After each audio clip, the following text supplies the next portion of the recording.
building. Yeah. In the building. The draw out, en route to clarity. Me, myself, Agent X. Throw the AKAs in there. Black Yoda. Mm-hmm. Some Oracle status. It's all jokes, by the way. Yeah. So we're here. We're going to have another conversation. Chop it up with you guys. I've got an artist, friend in the building. I'm not going to go too deep into the introductions. I will just say the artist known as Bobo Blackstar. Give it up for Bobo Blackstar in the building and all of that.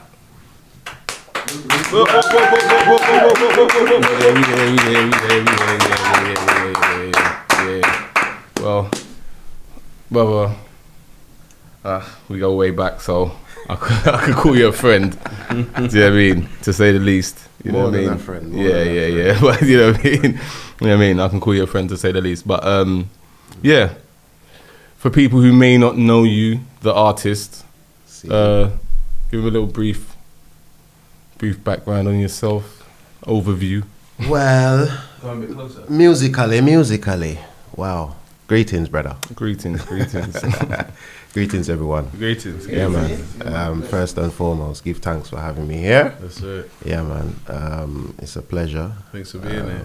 I'm feeling very important right now. That's right, man. You are important. You are important. Yeah, That's why I you called are, you man. down. Yeah. So yeah, that's always good to warming, car. I see what you're doing. Ah. It's great stuff.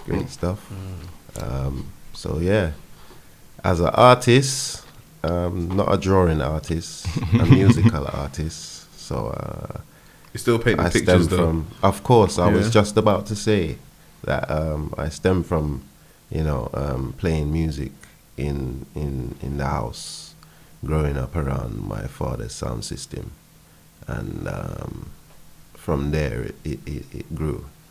So we're talking many years ago or many moons ago. But sorry to cut you, but Yeah. because obviously we go way back, so Yeah, I know that. too far. I know that you also. Oh, sorry, my bad. I know that you also. Yeah, did you cut something out? No, this is Technically. technicals. Yeah, no. I'm good. But yeah, so like I said, I think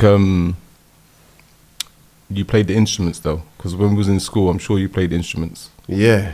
Yeah. Well, Played- I'm a guitarist. Yeah, exactly. I'm a guitarist. Yeah, exactly. So before all of that, Well, because the what I mentioned started first, in actual Okay. fact. Okay. Before learning Okay. to play the guitar. Okay.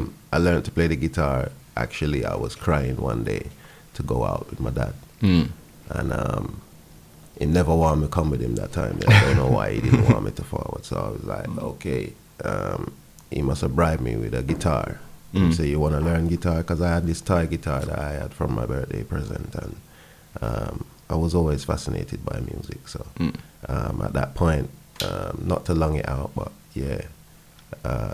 What kind of music was you listening to? Sorry, just while you're saying that. Well, we grew up as Rastaman roots, so them Yeah. time there was always conscious reggae music. Get some names. Some names: Bad, Hugh yeah. Mandel, Yeah. Jacob Miller, Pablo Moses, the usual, as we would say, Bob Marley, the king of reggae, Peter Tosh, yeah, I was just about to Bonnie say. Whaler, Yeah. Burning Spear. But, There's many Yeah, names yeah, to yeah, mention, and they're all great, they're all great, because they actually played a big influence in my musical career. yeah, definitely. That's why I asked you. Yeah. And within the musical influence, as well as not just from the wordical perspective, but from the musical perspective. Definitely. Learning to play the guitar, I learned to play from a classical kind of reggae point of view. So in that sense, like Bob Marley is more conventional classical reggae. And then you have the deeper roots reggae. Yeah. So there is a difference, You remember Like- the first song you learned? The first song I learned to play, wow. Amongst many, I think one of the first song I learned to play was Burning Spear, Rocking Time. And then after that was like Bob Marley. Because I'm a rhythm player, so I strum the rhythm. Like, check, you know? I think after that I was kind of learning to pluck the strings as well as play the rhythm track, you know. So I learned to play Bob Marley Redemption song, you know. Dun, dun, dun, dun, dun, dun, dun, dun, dun, dun, dun, dun, dun, dun, you know. So yeah, stemming from that, going back to the story. So that day, my daddy bribed me, and then the next thing I know, between me and my elder brother, because I have an elder brother a few years older than me, we learned to play the guitar together. So growing up, we became like a duet, you know what I mean, a musical duet. So he was like the lead player and I was the rhythm player. So him can pull the string and do all of them madness with me. You know, he does all the music. Jimi Hendrix magic. stuff. Yeah, Jimi Hendrix thing. You know, Where'd you grow up? Where? Yeah. In Tottenham, you know. Okay. London. Yeah. In Tottenham. Come on. But no. Original. Make some noise. Original. Yeah. I think in Tottenham, man's kind of set a lot of trend, to be honest, as a Rasta youth growing up. Yeah. Even enough of my brethren now, you know, I think they commend me because we've grown up and we've seen. And a lot of us, you know, we all come from the same background, really. Definitely. Even if we wasn't Rasta. Yeah. Even going to church, Yeah. like, because of the natural cultural background that we have. So, you know, the Caribbean background, it kind of stems in a lot of the black families them. So, Definitely. you know, even if you wasn't Rasta, you still knew or had some kind of, you know, enlightenment of, you know, the liberty. It wasn't far from, you know, it was just the difference in the rootsness, you know, and as you would say, the difference between people's opinions in life and how they see things. Perceptions, isn't it? Yeah. So yeah. So when you say that the DJ or the music side of it, writing songs and that started before the instruments, yeah. No, the instrument started first. That's what I'm saying. So that's what I'm saying. As a youth man, this is what I'm saying. This is what I'm saying. I just want to make sure that I'm getting it right. Okay, so cool. When I said as a youth man started, because my daddy was a sound man. Yeah, the sound man. Father had 2 sound systems. OAU Dread, which went to Ghana in Africa. Big up. Rap. And what year was that, by the way? Why? Mad, we're talking like from 82, 83. Right, okay, yeah. Yeah, okay. 84, say that one more time. 85. Oh, okay. Where were they going? Ghana. Oh, okay, then. West Africa. All right, then. So, like, I don't know if anyone can remember back in the day when they used to have Barry Island dance and all these. Yeah, my dad was a part of a lot of those promotion. Big. Yeah. So what's his name again? So we can hear his name again? My father, well, everyone know him as Bobo Atto. Okay. Big up your status. Or we know him as Shango, Father Shango. Yeah. Father Shango, Yeah. Big up yourself. Big Anyway, up, you stand lay down. Yeah. Trust me. If we're gonna lay down some history or some our story, they used to know my father as Pablo first and foremost because he used to select for a sound called Sir Biggs. Okay. Yeah. Is that why they call him Pablo? Yeah. And, well, it was my Paul, and then Pablo, and then it went from Pablo to Yao. And then the Yao come in because it's a Ghanaian terminology, it's a Ghanaian name, it's a pet name in Ghana when you're born on a Thursday. Yeah. So them call it Yao. We had this So conversation them used to call me daddy Mr. Yao. Yeah, imagine that. We had this conversation. I had a conversation with someone the other day and they told me exactly that. And then my daddy was always influential around a lot of brothers and sisters, you know, in the community. And African brothers and Caribbean brothers and sisters alike. And, from the Nigerian point, he gained the name Shango. Shango meaning lightning, because just the way him used to flex, the way him used to move. And some Nigerian brothers, them say, "Oh, you are like the god of lightning. The way you move, you're just swift, and you don't, yeah." But Daddy was a very serious man, so yeah, them give him the name Shango. So from them time there, it was Shango Boile. So man used to call him Papa Shango, Father Shango. That's cool. And then through the years, things kind of move on. So from, I don't want to confuse you. So let me put you this way then. So you came up in music, obviously around the sound system. Yeah. You then started to play instruments. At what point did you start writing music or writing songs? Yeah, so or even know that you had a knack for leading up into my teenage years now, having been in the music scene for a hot minute, learning music and gathering my own knowledge, and up in my teens now, obviously, as you know, when we was in school, man used to basically flaunt his talents a little, and from there, so at that point, I wasn't even sure what I was going to do with music. I didn't even think I was going to be a musician publicly, so from there, it was like I ended up in another sound system with youths like my own age and older. And then from there, the lyrical side came out. That's where man used to actually, like, when we used to have little session, man used to sing along to song, because I was used to that from I was a youth. So you just, you just naturally know a song and you just sing along. Yeah. But the thing is, when I used to do it, we used to do it over the microphone and stereophone, and people used to say, "Wow, you sound good. You're actually good. Like you sound." I swear, people used to say to me, "Say you sound better than the artist." And I said, "What? Nah, man." And I say, "Yeah, man, you got it."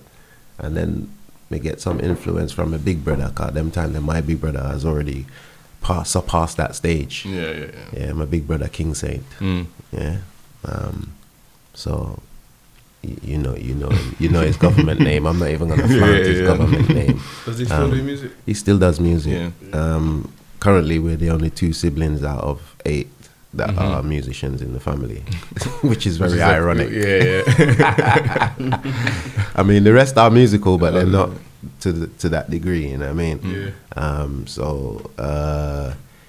So he, with his influence as well, he was already kind of like talking lyrics on microphone in session with my uncles them, and they had sound system called Tough Gong. Which was in and around London capital, and another sound system called Rima High Power, which was my uncle's sound system. And so he had the opportunity as a youth older than me to, them time there, late 80s, early 90s, the man there was in them thing there already. So, at that point now, when I come into it, when I got into it now, I was in a sound system called Black Mountain Sound System. And basically from there, so everything kind of rise up, and then I write my first lyrics. And the first lyrics I wrote was called Clean Hands. At the time, it didn't have a name. But me call it Clean Hands, cause it ended up being the first song, or my debut single, which we released on a 7-inch single in 1998. Yeah. So call it 1993, 94, 95. Man was kind of like practicing and vocaling on the microphone on the session, and having regular practice sessions, and yeah, that's how it came about. Okay. So when you released that first, you say 7-inch? Yeah. You was Bobo Blackstar? Vinyl, yeah. You was Bobo Blackstar at that point? Bobo Blackstar, yeah. Have you had any other names? Musically, obviously. Musically, yeah, but not personally. Yeah. Yeah. Okay. So as a duet, we were in Soroma Yahin, which was the shining star in Amharic. Right. Yeah, which is the Ethiopian language. Yeah. And then after that, I mean, from school days, as you know, talking from a personal level, everyone knew me as Bobo. People used to call me Ras. People used to call me various different names. As you know, we used to burn out a dread car. Them used to call me Dread. Dread, You know, from the 80s come up, I used to be called the Dread. And then obviously we realized there was a difference between a Dread and a Rasta. Yeah, come on. The reason why, because Dread is dreadful and we don't do nothing dreadful around here. So come on. Come on. Ras me in the head, so that is the next thing. You know, we stand Rasta because we're born Rasta and we live Rasta and we eat Rasta, we sleep Rasta. Everything is Rasta. My whole life is Rasta. So you know, I haven't got to be fanatical about it. You know what I mean? I live it. It's just me personally. So yeah. Is there different, like, you know how in all different religions there's different calibers? You know, that Christian, you got. So it's crazy because before you go on to any religion, the only reason why I say that is because that's part of the question. So I don't know if we want to leave the music side of it there, because remember, like I told you before, I don't really do interviews. This is not really why I brought you here. Well, to be honest, I mean? But again, sorry to cut you. With the music side of it, don't cut me. no, I will cut you, and you know this. No, but seriously though, with the music side of things, the only reason why I want to end up on the music side of things is because so basically you released the 7-inch, so you've been doing music since 1997, 98? Well, officially 1998. 98 as an official released artist. Yeah, I would believe that in itself needs a little bit of round of applause. Yeah, come on, make some noise for. That's not June or September 1998. Okay, and you still release music to this day? Yes, I've actually currently got an EP on the way. I don't even know if I wanna put out the name of the EP. What EPs have you got out already that people can check out on videos? I have an album. I have an EP called Jah Guidance first and foremost, and then I have an album called Still There. You can catch them on Spotify and all the leading outlets digitally. They might find a hard copy here or there. Yes. Yeah. Have you followed your dad's footsteps in going to Ghana to perform? So I haven't been to Ghana, but I've been various different places. Yeah. And I've been worldwide really. Bobo Blackstar is quite international. I've performed at various festivals and so forth. Big. At the moment, things obviously for this whole situation. Yeah, that's another story. You know what I mean? Lockdown thing. Everything's been quiet. And then as well, we as musicians and artists, we have personal life as well. So, you know, Bobo Blackstar has had some hitch in the last maybe few years, 2, 3 years, 4 years. A lot would say, oh, Bobo, we haven't heard from you. But them know some is still there. We have the album, it name Still There. And we have a tune, it name Still There. So, as me always tell them, we're still there. So, at the moment, we are, I am current on all of the, you know, platforms. The platforms, them. Yeah. So, and I see you're posting that, so I know you're in the studio cooking up. So. That's right. So right now, the oven is on. You got artists? No problem. Have I got artists? You like part of that, yeah. Bobo Blackstar. Bobo Blackstar is myself. Yeah. So at the moment I'm working with currently Jack Rubin, the great Jack Rubin. If anyone remember him. Yeah. Remember. Can't forget them. That's right. Godfathers in this. All right. See there. So we have a production, which is the EP and a few other bits and pieces we've been working on. So big up the LP Media Arts team. Big up. And Hot Play Records. Big up. And also my label, which is Tikor Tarara. Okay. scene. We're relaunching it again. What does that mean? Tiko Tarara means Black Mountain. Yeah, it's Amharic. Big. Yeah, I like that. Ethiopian Amharic. Come on. So Okay. yeah. Okay. So yeah, there's a lot to look forward to. We got visuals coming as well. Yeah. Them Good. soon forward. Big up all your social medias and all that kind of Yeah, stuff, because YouTube page, Jay all keeps that. trying to bring me in on all this stuff. I don't know nothing about none of this See, stuff. So We big up got the a social tune called medias and As all I that. Rise, which soon forward on Yeah. the One Shot Music label. Mhm. So look out for that. There's a whole heap cooking up right now. Yeah. Yeah, so you can catch Bobo Blackstar, just BOBOBLACKSTAR on all of the platforms, YouTube, Instagram, Twitter, everything. Same spell. Okay. Same spelling. BOBOBLACKSTAR. No. Yeah, man. Yeah. On one or two of them platforms, you will see official Bobo Blackstar. So, Okay. you just know. That's how they know. Yeah. But you will know when you see, you will know. If you Google it, it comes up. As a man once said, yeah. "For me see them, you will know them." All right. Yeah. For me see them, you will know them. All right, then, and that's a good segue, still. The question today is, funny enough, what Jay was about to touch on there. He always tries to jump in straight.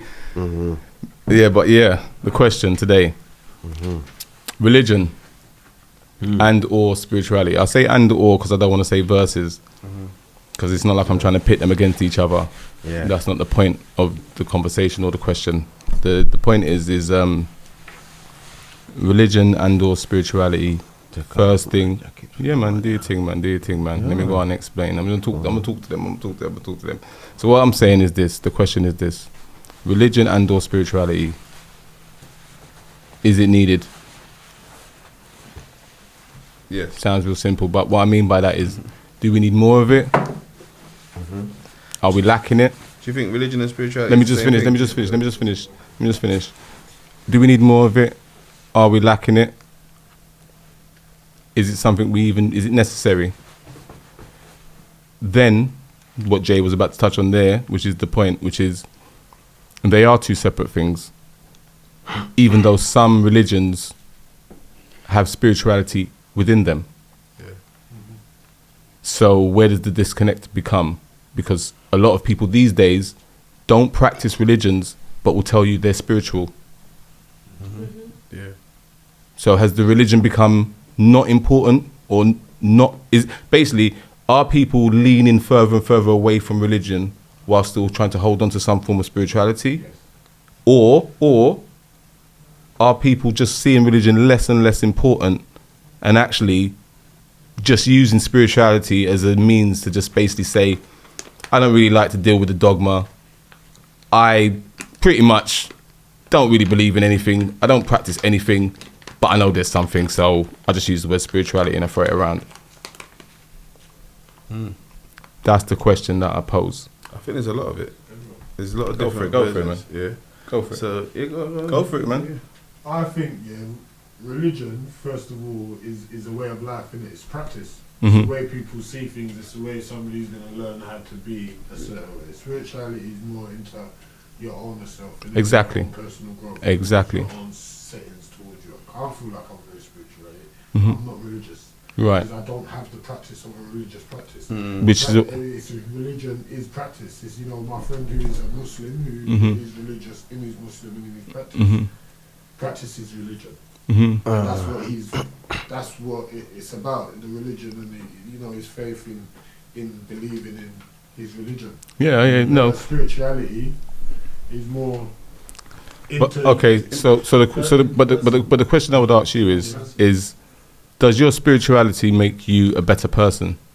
Well, that's people's growth, so it would be making you. It depends where you're going with your spirituality. But religion is in your structure of what that is the religion, and how many religions there are. So I can make up my own religion, which is a structure, a routine, what people are living in, and people have a belief system of, because they live into my religion, whatever it may be. They worship me now, because I'm the guy they worship. This religion, that's what religion is, and it's a structure of how. That's why. No, but okay, but that's my personal personal, spiritually growth is about me, innit? It's about my Yeah, growth, no, I would get. put it down to no- categorizing. Like religion is categories. No, but hold on. I think you're missing the point of the actual question, though. I think you lot are missing the point of the actual question. So what I'm saying is this: is I understand what a religion is and what spirituality is. I get that. Yeah. That's not. Yeah, That's not the cost of the point. The point is this: do either of them, two things, make you a better person? I think both of them do. Yeah, of course. Right. So this is the point. This is the point. So you're saying both of them do. Cool, no problem. I'm saying to you now, so people, just from what I can see, people are drifting, and you was agreeing with me, people drifting away from religion. 100%. Yeah, the dogma and the structure of a religion, yeah? And people are kind of leaning more to spirituality as opposed to a religion, yeah? But a lot of their spirituality, it kind of comes from religion. Which leads to No, a lot of my our next understanding point, of which how we was, learn it. is that because people are just, all right, let me put you another way then. Is that because of a lack of discipline? Or is that because people really are spiritual? People are spiritual. I know people in their core are spiritual. We are Yeah. spiritual beings. Yeah, we are. That's As a I- given. That's- But you know what I'm saying, let me just finish my point. What I'm saying to you is, I think there has been a spiritual growth, and there's been a spiritual spur from a growth of people understanding. Yeah. People Do you know- are more aware of religion- what spirituality is. Yeah. Yeah. Whereas before, So- people would have Yeah, been lost as a religion was a structure. Remember, it's a structure what we came up under. It's My nan, Okay. my nan's a preacher. I'm Christian. I was Christian as a child. My brethren, he's under his religion because he's Muslim. He was okay, yeah? okay, I get That's that. what it comes in. I get that. Okay, What okay. I believe is this, okay. is that you see within the religions that are there, that are kind of that we let's say available, yeah. Because when you say religion, when that word religion, when you're worshiping one of these religions that are kind of well known, they're called religion. But as soon as if you're worshiping anything that's not well known, it's called paganism. That's what paganism is. It's like a non-mainstream religion. Yeah. Well, So yeah. you know what I'm saying? That's just on a broken down basis. Yeah. So there's sometimes when I look at different religions, I've had different friends go through different experiences and watch them need different things. So there's people that I've seen turn it to Islam, and I've watched Islam help them. And for me to come and tell them that that's not the right religion, I feel like the different religions are like almost different stages of spirituality without us knowing it.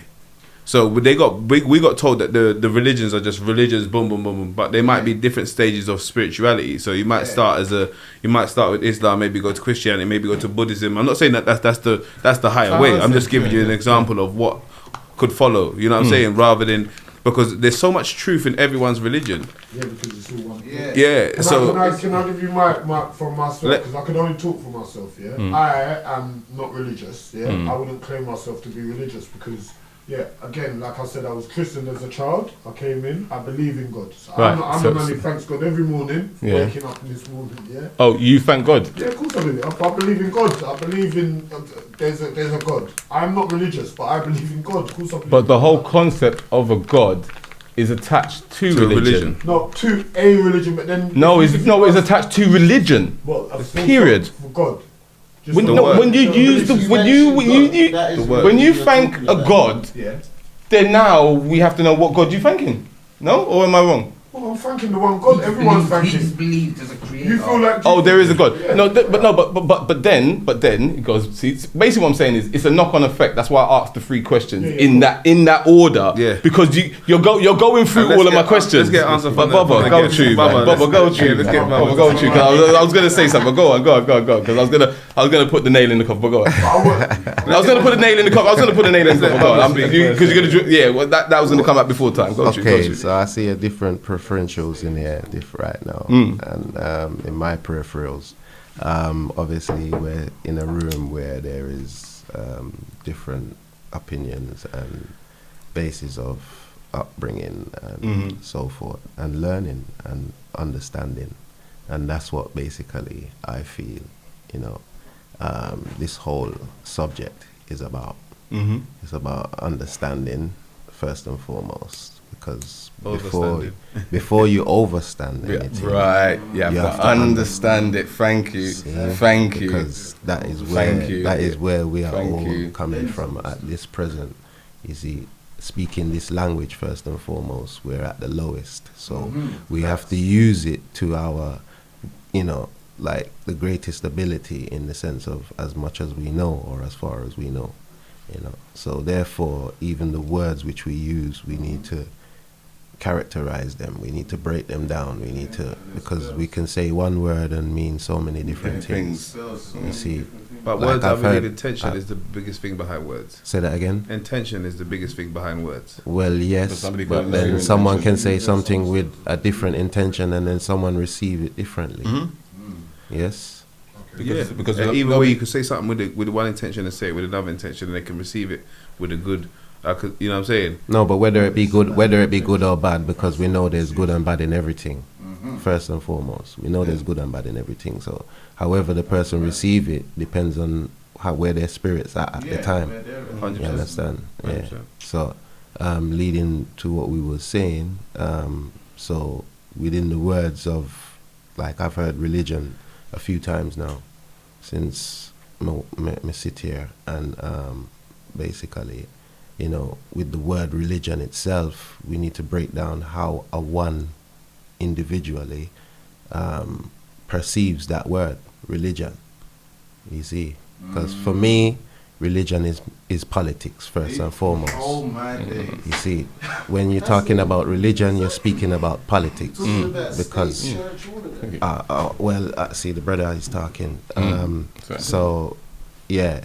So from that point of view, when we speak of religion, it becomes business. It becomes, as he said, statical. And it becomes, for instance, politically correct or incorrect.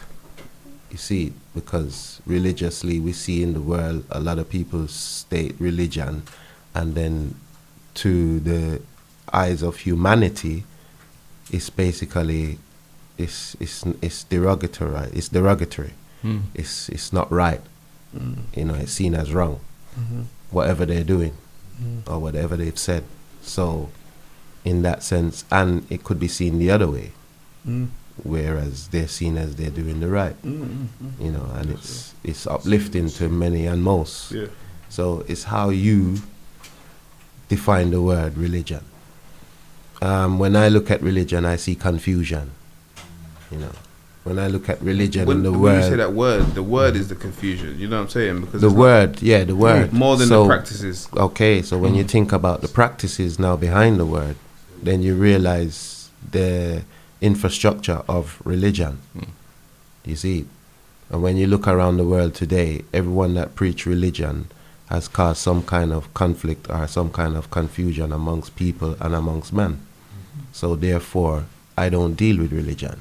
No, neither do I. I deal with the way of life. Yeah, that's right. The way of life. Deal with the truth. And you have to understand, to overstand that religion is still a part of the way of life.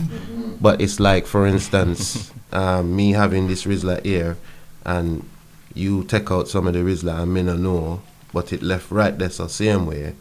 So you still have a copy of the original. You see me? Because everything stems from something. There's a root to everything. That's right. You see? That's right. So basically, even within the religion, it's like, for instance, people speak of the Bible. The Bible, yes, them say from the hands of God, whoever the God is that they serve it, or however they look at it. But the fact is that that book has still been written through many different hands and through many different sight and through, so the interpretation has been broken down so many times. So when reading that book, you have to read it with an open mind. So it's like, even when you watch a TV program, you have to pick sense out of nonsense. Yeah. So that is what I base life on, because even when you look at how the system is set, it's set from a perspective of, so for instance, if we all in here now agree that there is an almighty one, a supreme being. Yeah? Whether you call him Jesus, whether you call him Allah, Buddha, no matter, because you have to remember all of these, even when I say King Selassie, yeah, is an administration of the Almighty. You have to understand that. When you understand that, then you can overstand. Same for the Christians with Jesus. Then you can overstand. I have my personal relationship. That's right. Then you Big man, bro. then you can overstand. But that still can be considered as a religion as well. What? You know, like you see, like you'd say that you just said that yourself. Same way we said. Religion's more practice, bro.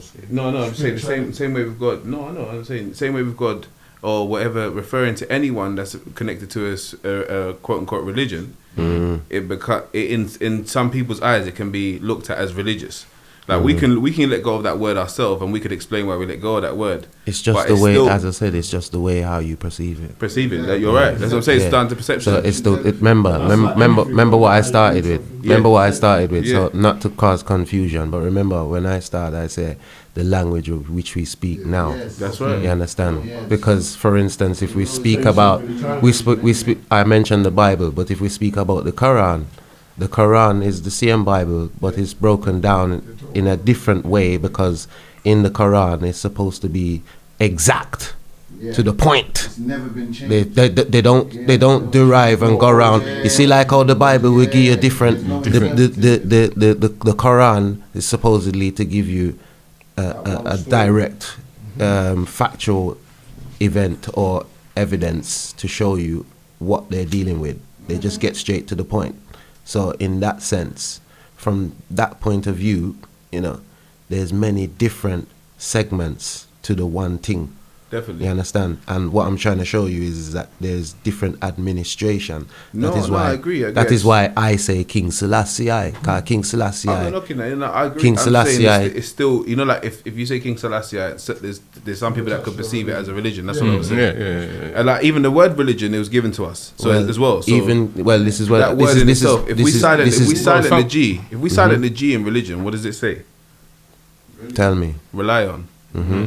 So, like, you understand what I'm saying? I've always seen that for myself. Like, it's like, you know what I'm saying? Well, and if you put if you put a R in it, it's a religion.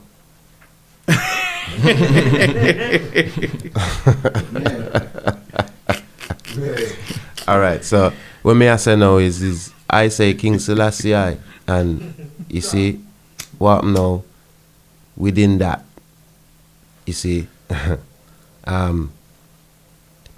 The ideology of the whole significance of the understanding of King Selassie and the overstanding of Rastafari on a whole within that is that King Selassie come within this time, in this dispensation, to represent the king in his glory in the flesh here on earth.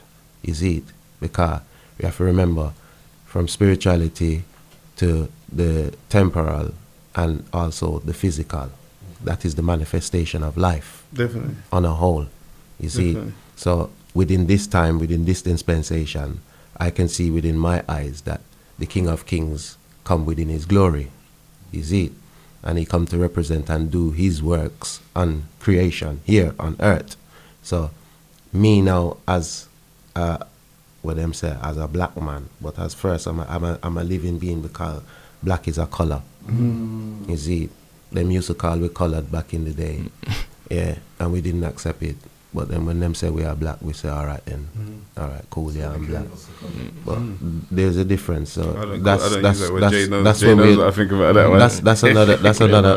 That's like, you see, as we reason about one thing, we can reason about one thing and it delve and go into other things as well. Yeah, standard. That's why I asked the question. Right. So, as I was saying, is administration, which is set as a part to deal with, for instance, okay, so you look at our story. I don't like the word history, because history, if you look at the word itself, you break it down, it's his story.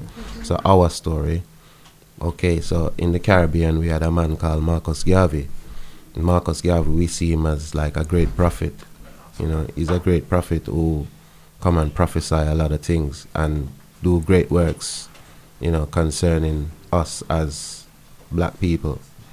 And within his dispensation, him say, look to the east for the coming of our black king. And the only black king which arise in the east, out of the east, was King Selassie at the time. There are more kings. 225th king in his lineage. He's the king that was cool with the queen. So a lot of the people that's cool with the queen are allowed to.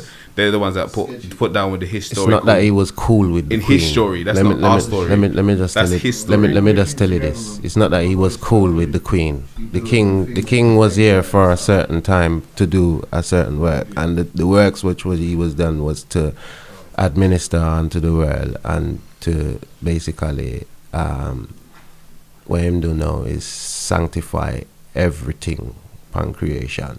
What do you mean by sanctify? Sanctify all religion, him sanctify all way of life, him sanctify everything. But he around killed a lot the of people world. as well. Him kill a lot of people. Yeah. Them people they kill themselves. What do you mean? Because them kill themselves because them never listen and them never hear the words of the Almighty. So therefore, you know, what happened is, remember, enough wood and stone have to go drop, you know. Yeah, enough blood have to go run. But that's just like any other leader. I'm not saying it like that, but Yeah. it's in terms of us Like following. another religion. Yeah, like religion. See there. That's what I'm saying. It's like We another have to religion. remember, say him was a king. You have to remember, you know, him was a king within him own a right. You You like know. that one, Jamie? Him was a king within him own a right. Something out of And what do you mean one by of them that? stories, So- isn't it? So, for instance, you know, like people look at the significance of, him kill a lot of people. How did he kill a lot of people? He killed a lot of Eritreans. How? He was the king, and they had a lot of he led the army. Yeah, he led the army to kill a He lot. also brought all the kings together, though.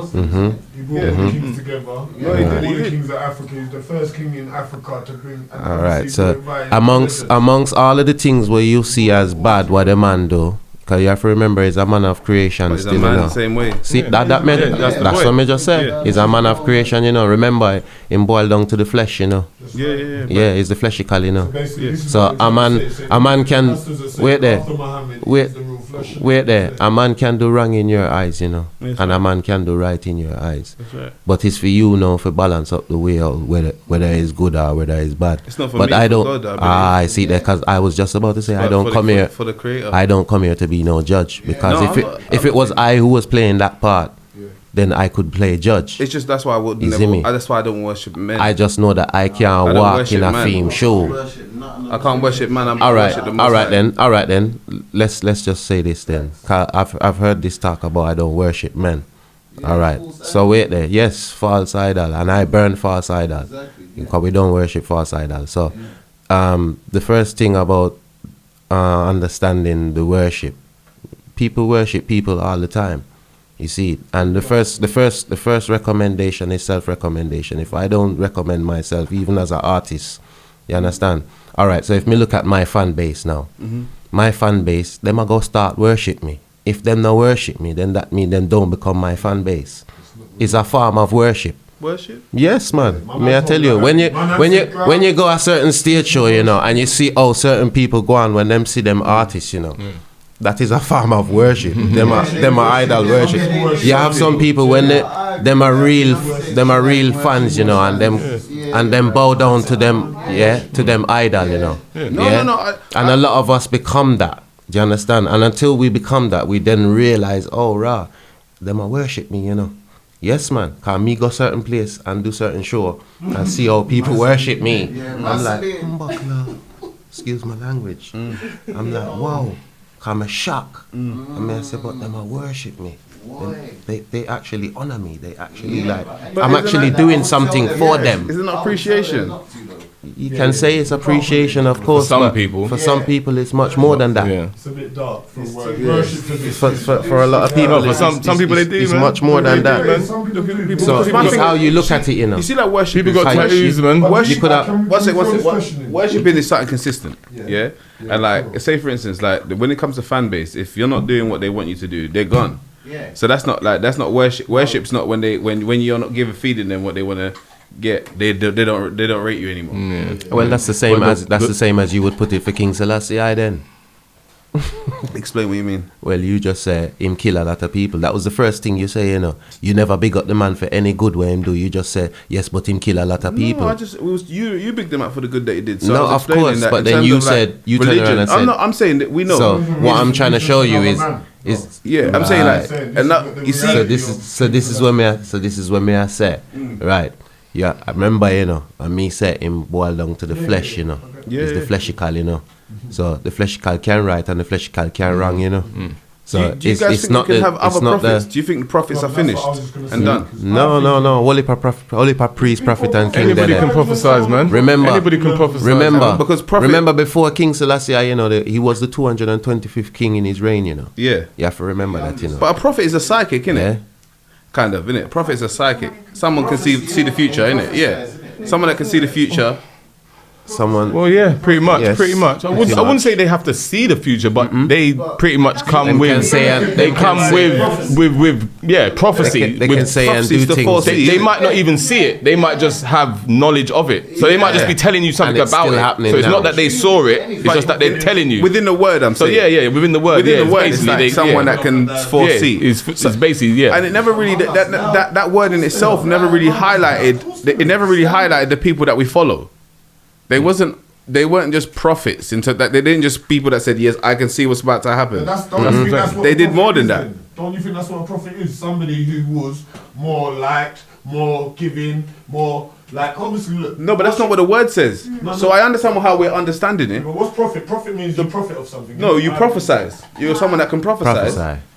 Yeah, and then to prophesy is to foresee. To say something prophetic, to say something. Then to prophesy is just like, for instance, you read a book and then basically you see it tomorrow. So the big man told because obviously all of the prophets I've read about, for instance, you got your Moses, all of the prophets. The big man spoke to them. They said, I went in the mountains and the big man spoke to me. And I come back to tell you, man, listen, your best banks, cause the flood's coming. There's no one thing. That's what a prophet is.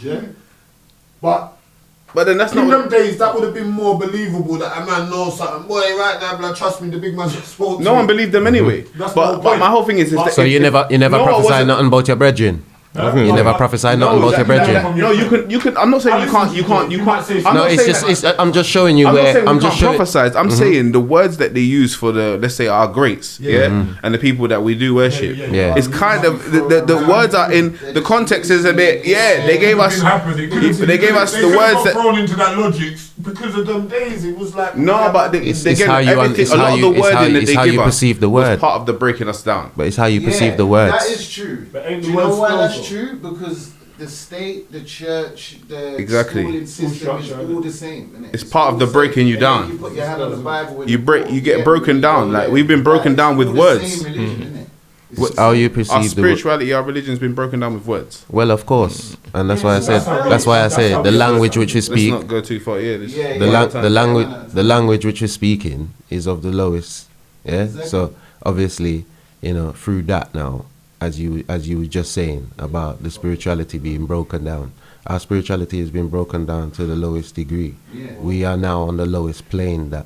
As physical beings, because we as people used to be more spiritual on our heights, on a different levels, where we was. When would you say? Oh, are you talking about in times of antiquity? Yes. You're talking about one at a time. In the past. In the past. Oh, okay. Way in the past. And even when you speak of in the past, we can speak of even our ancestors. Early ancestors or our late ancestors who basically had a different outlook. Even our great grannies and grandparents, they had a different outlook on life. They were more in tune with their vertical. You see me? Yeah, whereas we are now. But particularly. But wasn't they in religions? They were. Whoa. No, you gotta let me talk, man. Were they not in religions? A lot of them. The same grannies. You just repeat what you just said. No. All of it. Because is that right? Repeat what you just said. All of, like grannies, great grannies, great grandfathers. They were more in touch. Yes, they were more in tune. And I'm saying to you, were they not all in religions? Yep. Literally. What were the religions? you're saying yeah, but okay, it's a cool. way of So go life. on. No, go on. Let me hear the but. Go on. It's a way of life. Go on. Practice. People's practice back in the day. Yeah. No, but what he's saying is Okay. before you go in there, were they not all in religions? Then they were. It was. They were. That's it first. Right. Okay. And they were more in tune, right? And they were more in tune. Yeah. Okay, cool. So, all right. No. Okay, cool. So if we know that, then doesn't that lead to my other point, which was, are people really that spiritual these days? Are people really that spiritual these days? Or are they just trying to be devoid of having to be disciplined? I think. And want to do their thing, but not have to do the thing, but still talk about the thing and sound cool and get brownie points for being woke. I think is what I'm nowadays- saying. I think nowadays people are just. That's what I'm saying. Do you get what I mean? Because when you hear people who say, "Oh, no, I don't practice no religion, but I'm spiritual," when you actually listen to what they're saying, it's just a mishmash of whatever they want to say at the time. Most of the time, do you get what I'm saying? Most of the time, because really you don't actually believe in anything, which is not a problem. Because, like I say, even me myself, I'm prone to it. That's how I, like you said, that's how I live my life. Do you know what I mean? I eat the meat and spit out the bones. Do you know what I mean? If something's good, I take what's good for me. If I don't like something, I throw away. But the thing I'm throwing away, am I just throwing it away because it doesn't bend to my will? or am I throwing it away because it's really not good? Is what that's the question I'm asking. That's real. Do you know what I mean? So I'm not throwing it out at anybody do you know what I mean? Anybody. I'm saying it as the realest real because I do it myself. Come on, that's why you're Agent X. That's what I'm saying. That's what I'm saying. So it may sound, the first three questions may have sounded weird, but they all are a knock-on effect. And which one of them you try to say yes or no to leads to one of the others, and then you sound like you're contradicting yourself somewhere. Do you understand what I'm saying? It's the truth. And that's the reality. Because, sorry to cut you, but because I asked you a question, does your spirituality or your religion make you a better person? You said yes, yeah? And I was saying to you that a lot of people these days don't believe in anything, and some people, they just use the spirituality as a get out clause. To not have to be disciplined and actually some wicked people that's right, but spiritual than the you know what I'm saying? Right. So what I'm saying to you is, and the spiritual always mean good. No. So what I'm saying to you is it actually a blag? To some people. You see what it is? Everyone in here is probably using that same people, thing right now. Everyone's probably saying, I'm not religious, but I'm spiritual. So when you throw out that question, that is my cry. I'm not acting like that's you've made everyone go like, I am not religious, bro. This is why he's Agent. No, but this is why he's Agent X. Religion is I would say. No, but this have the debate, but this man. is Get what in the he's saying. comments and all that, man. But what he's saying is what you're saying. So he's You know what I'm saying? But religion is a real practice, bro, and people don't want to follow. But we're taking copy and pasting. People don't understand the practice enough. Right now, Remember, people what don't our have nans time and to what study our to grandparents study did, practice. That was Okay. more their structure and their practice because that was their practice. Yeah. Okay, Listen, people ain't It doesn't mean it was wrong or right. Back in the day, when they first come here and our people came here, because we're only second generation here, innit? Cool. In a structure in this country. This ain't, we're not here. I've been saying brand new here. we are new. And obviously, when we came here, we needed religion, we needed each other. Now, my nan came here with her structure, and then my granddad might have come here with his structure, and then they had to meet each other because they needed each other. Well, we all came here with what we was Structure taught. of not needing each other no more, and things of all of our natural cultures, what we had. So maybe our Sunday where everybody got together at the family house, Sunday dinner, and you know where we followed route from church, because that's where we used to go to church. We were bullied into church as kids. You got to go to church. A structure of religion. This is what it was. No one wanted to go to Sunday school, bro. But if you come from a family what go to church, you're going to Sunday school. You're following through the 4 or 5 times. You might even be going through the week. Some of my friends was really in a church structure. Some of my Muslim friends was really in a. Our families have lost the culture.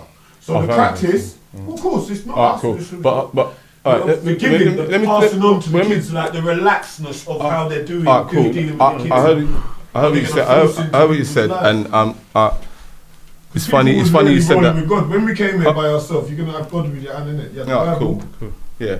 All right, but it's funny you said that because you said the families and passing it down and all the rest of it, but I don't want to use you as an example, but you use it. No. But I'm saying, you said you were christened though. I was Christian. That's So nothing to do with me, bro. No, I didn't no. know what I was doing. No, no. That wasn't my church, was it? No, but that's what I'm saying. that You gotta time. let me. It's not about questions even. I was just basically just asking that because just to reiterate that you did say that. Yeah, we'll definitely So listen. so if you was christened and when you gave the reference to Saturday school, I'm assuming Sunday school. or Sunday school or whatever, was that part of your upbringing or was No, that something you but got forced obviously into as well? You had no choice. I had family in Or who- other areas where maybe that They was their did. thing. So Alright, if I cool. was going there, as Then as you know, as young Right. black kids, you're going where you're going. Cool, You've been cool. told Ah, that's cool. You That's might cool. end up in that Yeah, no, structure. you have For to. me, it was like, what am I doing? Yeah, cool, and that's cool. But what I'm saying is so the family did try to pass it on then. Yeah, the structure was Right. Okay. So that negates that whole argument. That negates that whole argument because they did try to pass it on. They did. They tried to, They yeah. did. Right. Whoa.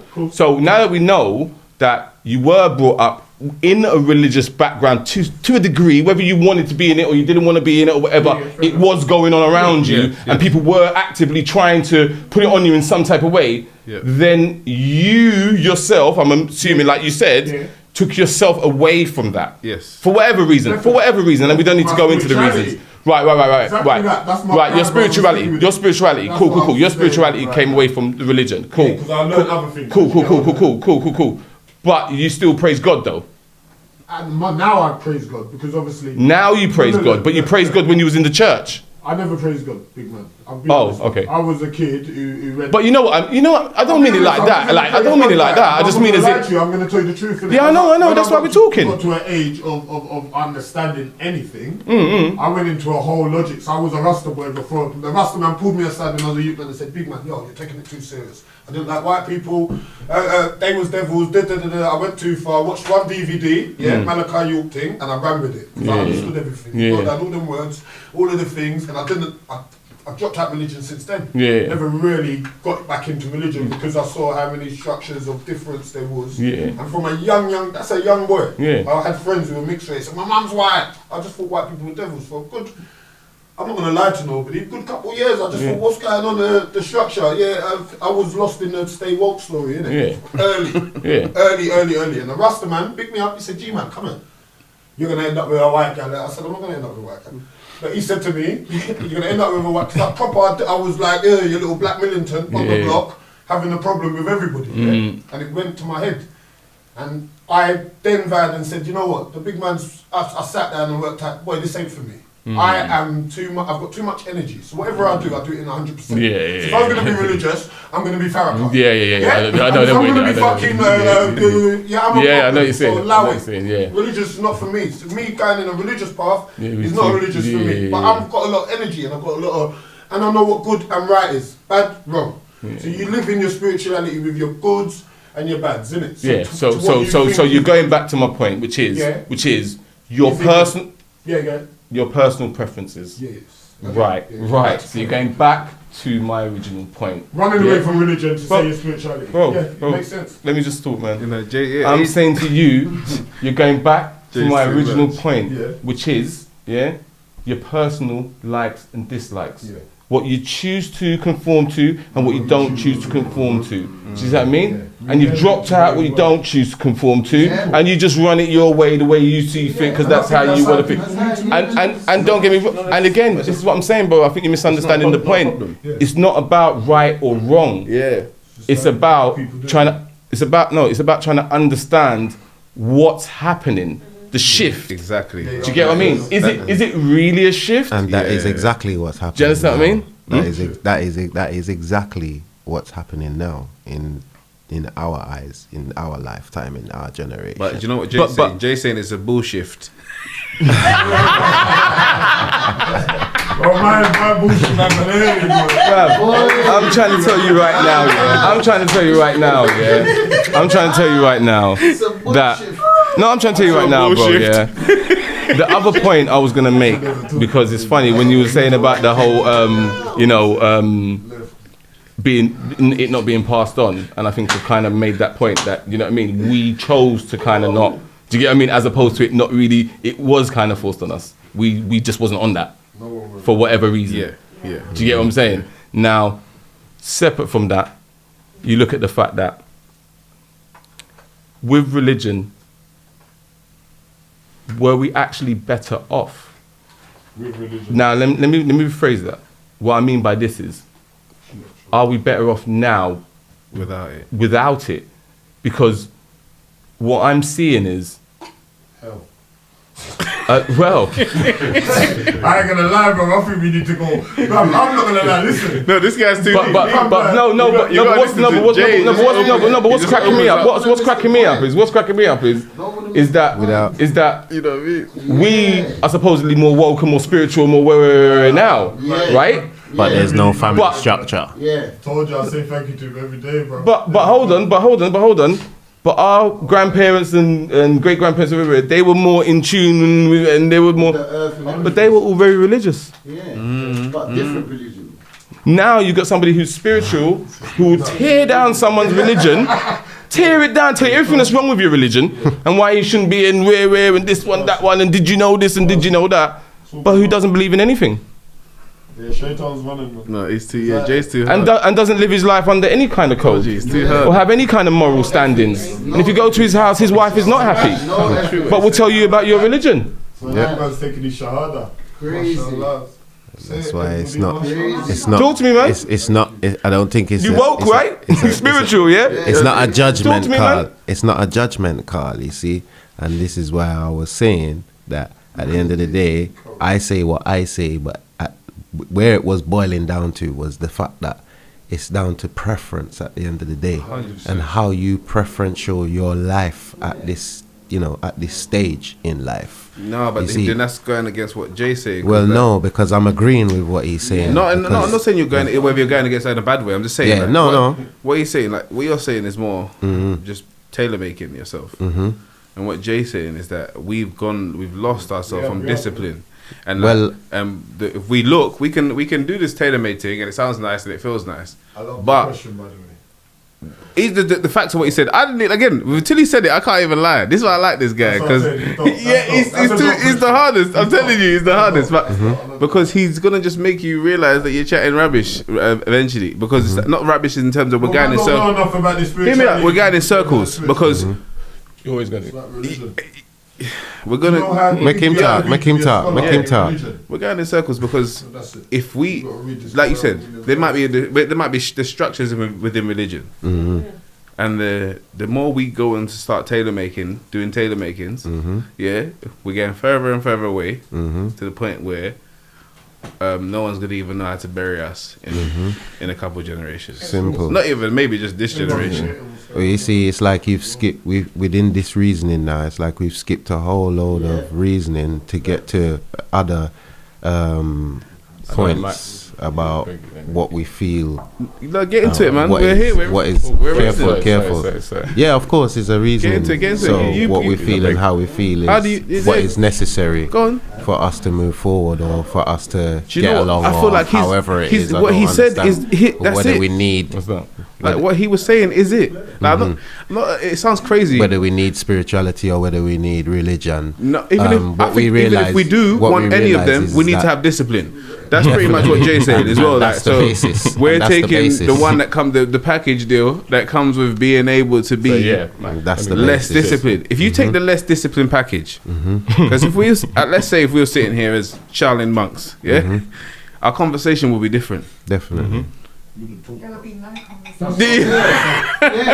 So, do you understand what I'm saying? So, for the fact that We'd all be in a meditative state. we'll all be in a meditative state, Meditating. talking, and maybe that's what. And them man have not changed since the Jesus days or Selassie days, and before everyone. Yeah, Exactly. and their discipline has kept their culture.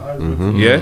Sometimes we're angry at our family for trying to keep our culture, and we don't even understand the elements of what they're doing. Yeah. But the thing is, again, like when he was saying, we're only second generation, even first, second generation, what you're going to say here, where our families came from different countries, so we're being taught by people from different lands in a country that's got other things that's giving us pressure. Everything. Totally different structure. You know what I'm saying? Structural. Yeah. Structural. So you know what I'm saying? So broken down. so that side of it is definitely got a big influence because so we're only talking 60 years maximum. Yeah. We're not even talking. Yeah, we're not even talking like we're not even talking about 80 years.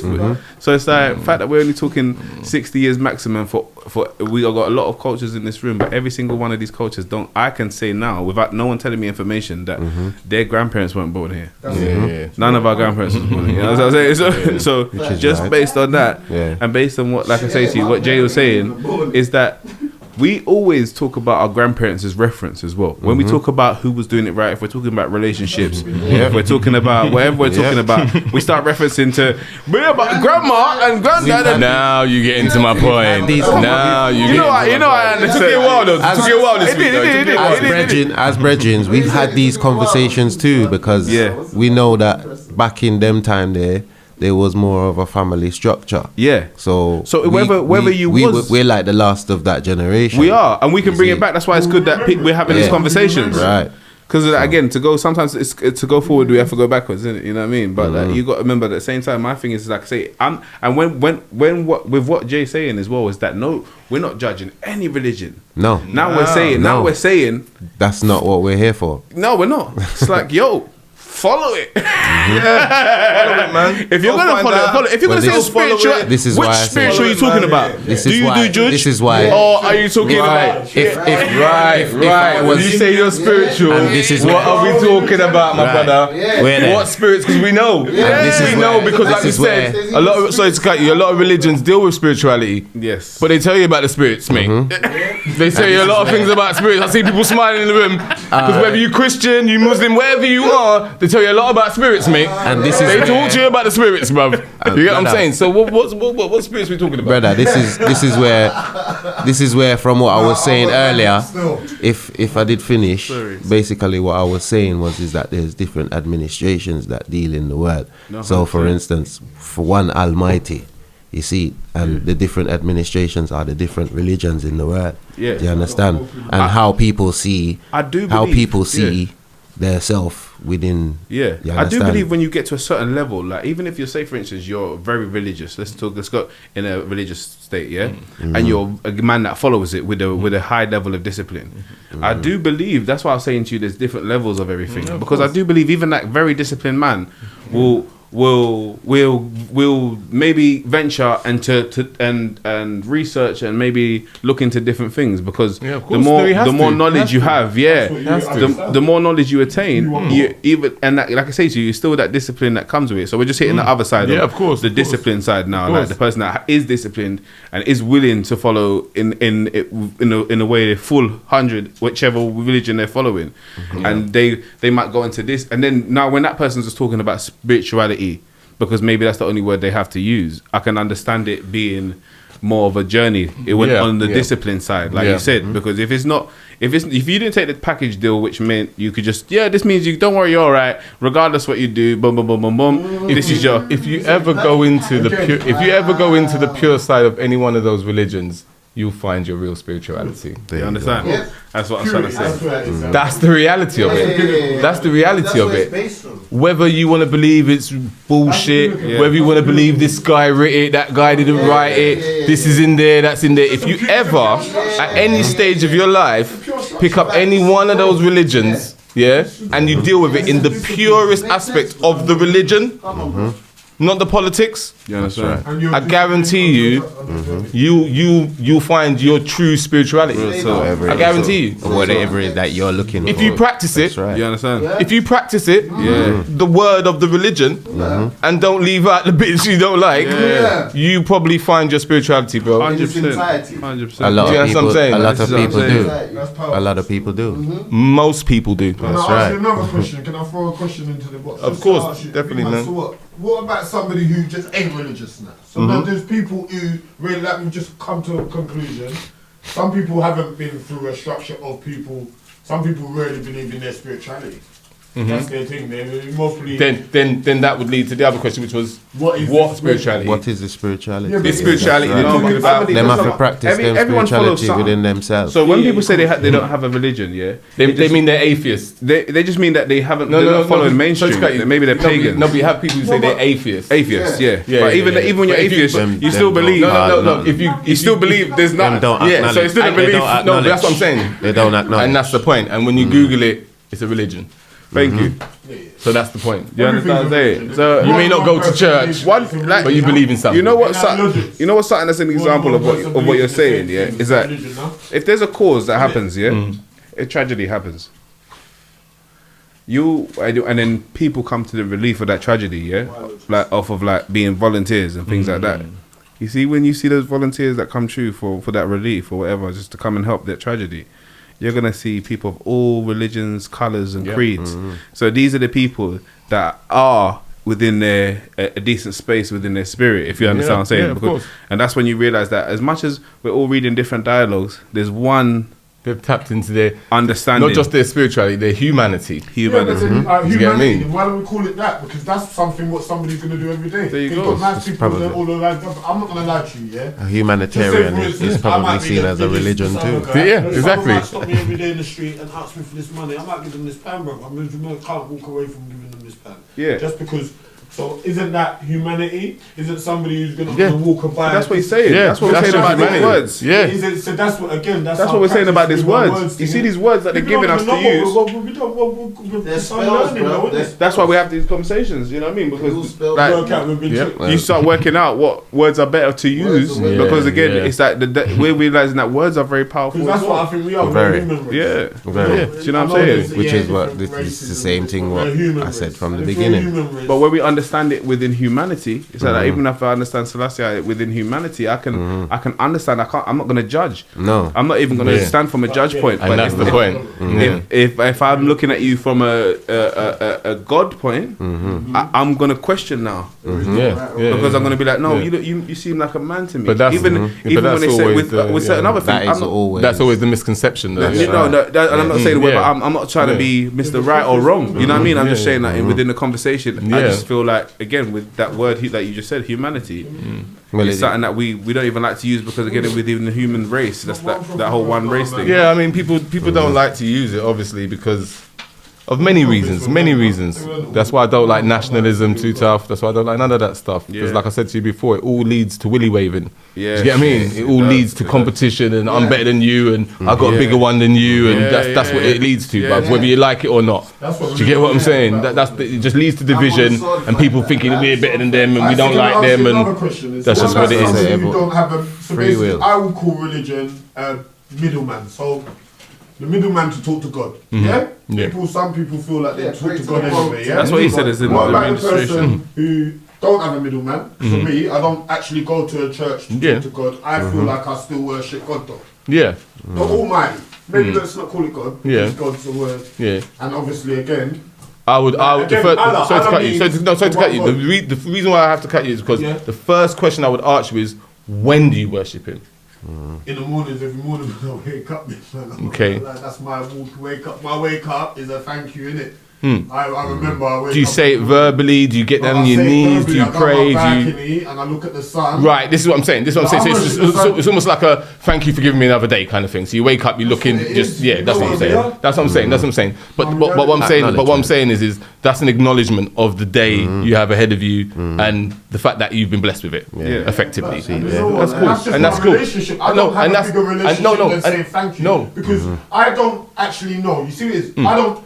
I've read the books, I'm not going to lie. But again, it's via interpretation, So I like reading, so I've read the books, but interpretation, Muslims have read the Quran and anybody could interpret it. If I put the same line there, we'd all have a different interpretation to this line. So it's long, I don't want to read through another man's structure of how I understand things. Practice. But at the same time, what you got to understand is, what he's saying is, but I just live my life on. I'm talking about how I live my life. No, you can. It's not a problem. It's not a problem. It's not a problem with what you do. And I don't have a middleman towards me saying thank nothing's you. Nothing's a problem. Whether you do or you don't, it's not a problem. And that's just my movement. It's not a big movement. Obviously, I could answer for that when I'm not here. When was it better? When was it better? Like, again, the whole point of the conversation is to hopefully get better. And so even if not, we sometimes just acknowledging something. You don't even have to go all the way over there. Like sometimes if I can just see, okay, that's the road I need to go down. I might not need to go down it right now. But I might, as long as I know that's the road I need to go down, I'm good. I'm kind of better off than, and as long as I live long enough to go down that road, then I should try and go down that road. Yeah. Not for, let me tell you irrelevant why. of how far you get down it. And obviously, there. I'm a musician. Do you know what I mean? Because it's not for anyone to judge where you are on your journey, how far you are down that road. Do you know what I mean? Just know that I'm on the road. This is That's where right. Do you get what I'm saying? Well, I'm on the road. We're all up on the road. Yeah, how I share. Some of us are on the road, Apparently. but some of us are lying down. It's just like, for example, people tell me they're woke, but they still got sleep in their eye. Do you get what I'm saying? Do you know what I mean? You still got sleep in your eye. Like, when you say woke, what do you mean? Like still lying down in bed, or like what do you mean? Like you up and about, or you had breakfast, you brush your teeth, or do you know what I'm saying? Do you know what I'm saying though? Like what do you mean? Hey, did you hear it? Nah, what do you mean? No, but what do you mean though? Do you get what I mean? So again, like I said, sometimes it's a lot of it is just like I say, people. Like I say, we've become undisciplined. We've become people who just want to live in our likes and dislikes. Definitely. Do you get what I'm saying? You know, and Not even dislikes. well, We don't want to it is likes and dislikes like because we want to live. What you say? we want to live in our likes, but We don't want to we also want to live like we like I said, if there's something we dislike, we don't want it. Do you get what I'm saying? We want to pick and choose, innit? yeah. Do you get what I'm saying? That's what I mean when I say we want to live with. I know when you heard it. Yeah, I know what I'm saying. But you know what I'm saying? We want to live with, like, that's how we want to choose it. Pick and choose what we want to. Do you know what I mean? We want to live with our preferences. How we want to. Do you get what I'm saying? Everyone's living their perceived thing. That's why I said You know what I'm saying? everyone's living their preferential life. Yeah, right now. Yeah. If we allow our dislikes, But the point is this. The point is this: is that, like I always say, it's not about being bait. It's about knowing your bait. Do you understand what I'm saying? It's not about being bait, bruv. It's about knowing your bait. Do you get what I'm saying? 100%.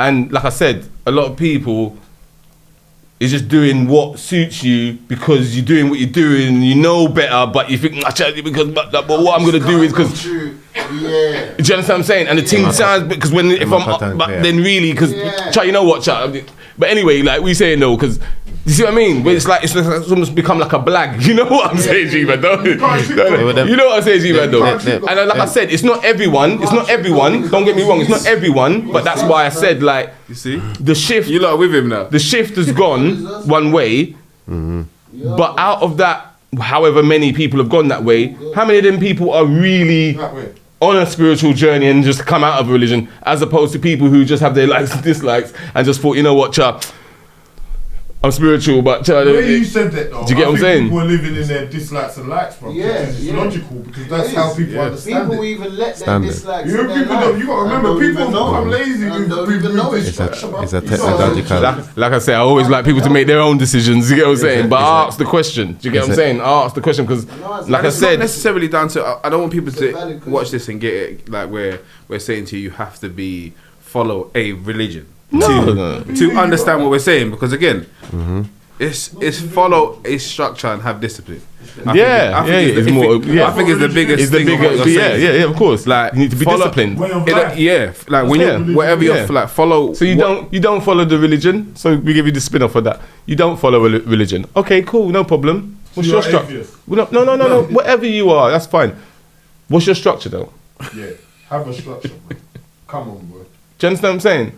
That's right. Because you need to have some form of structure for you to be able to, like I say, speak on people who have structure, who have some kind of moral standing within the community. Do you understand what I'm saying?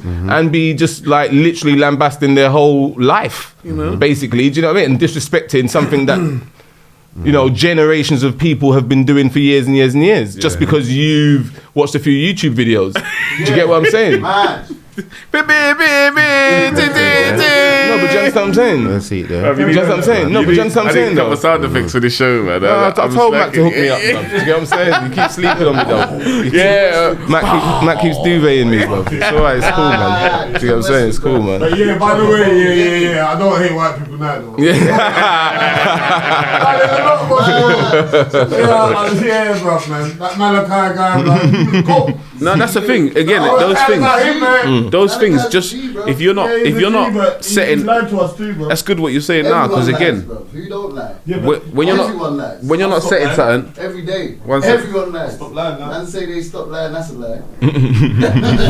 When you're not setting any discipline, someone could just come and say something to you, and that's gospel now. Of course, this is what's dangerous about not following something as well. Like you watch that video, and that video will throw you that way, and you'll someone that's talking with confidence will come around you and talk with confidence, and you'll follow them. You know what I'm saying? Then you're just following things left, right, and center because you don't have your own structure. Well, you're not following any structure. Anything. You see in life, a lot of people are caught up within their own significance of what they're everyday thinking. So it's not even based on any structure anymore. So there's no structure around what people do, because basically, as we're saying that the family structure broke down.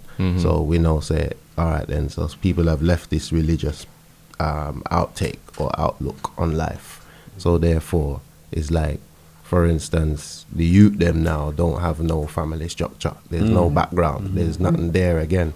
Mommy and daddy hardly together again. So would we say this conversation that we're having is based around the world or just based in the UK? It's a worldwide thing.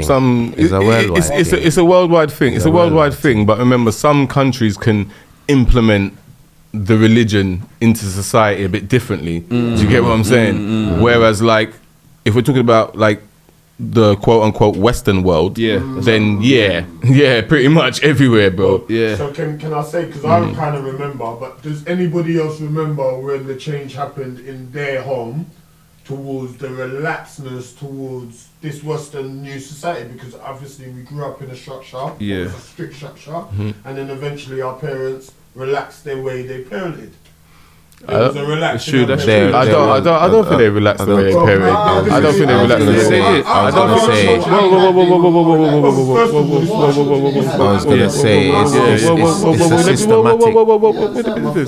Bro, they didn't relax the way they parented. They didn't relax the way they parented. I'll walk you through it. Yeah, we were going to school, bruv, and we was doing all sorts. Just what I'm saying, and they realized that nobody could calm us down or relax us or whatever, or we didn't listen to nothing or nobody until our parents came. They couldn't understand, they couldn't work it out till they realized corporal punishment. Right, okay. It got looked at and seen as abuse.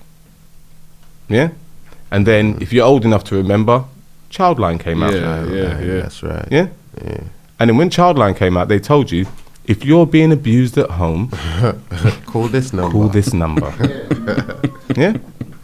That's what happened. And you stopped being able to discipline your children, as we like to call it. That was. Look, people never got stopped to discipline their kid just because someone said, "Oh, call the Childline," when most of them kids weren't even old enough to call the bloody Childline. Do you understand? It did change things. I think it did kind of change things. It changed things. Yeah, it did change things. It kind of changed things still. Because even school, you're forgetting about school. School will call that shit. Hold a minute. Do you know how many 15-year-old girls I knew who had flats? Forget about that them days. Talking about, bro. It's true. They had to call Childline to get that shit. Do you know how much? Bruv, do you know how much under 16s that I knew who had?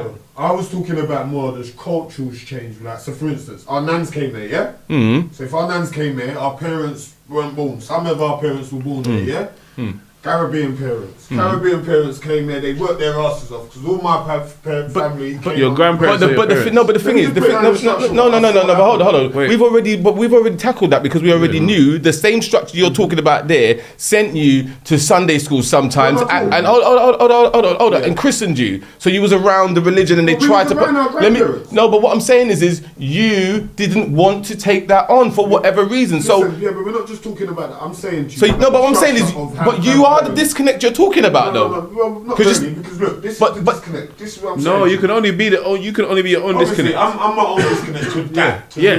But that's what I'm saying, though. My cry is, I'm talking about the structure of the breakdown to how people saw the change, where the change happened. No, but the change happened when you decided you didn't want to go. That's what I'm saying. When my nan left. my nan was my upbringing, yeah? Yes. When my nan left and went back to the Caribbean, Yeah. my parenting structure from my parent, who is my mum or my dad, Yeah. no dad, Yeah. no mum, mummy's about, but mummy grew up with nanny. So if you grew up with nanny and you grew up with that as a structure, when nanny's not there now mummy might not know how to play nanny role. I'm trying to explain to you why mummies weren't there, because nannies came here and worked their asses off. They love their kids, but they never got to play, oh, I've got a kid. Yeah?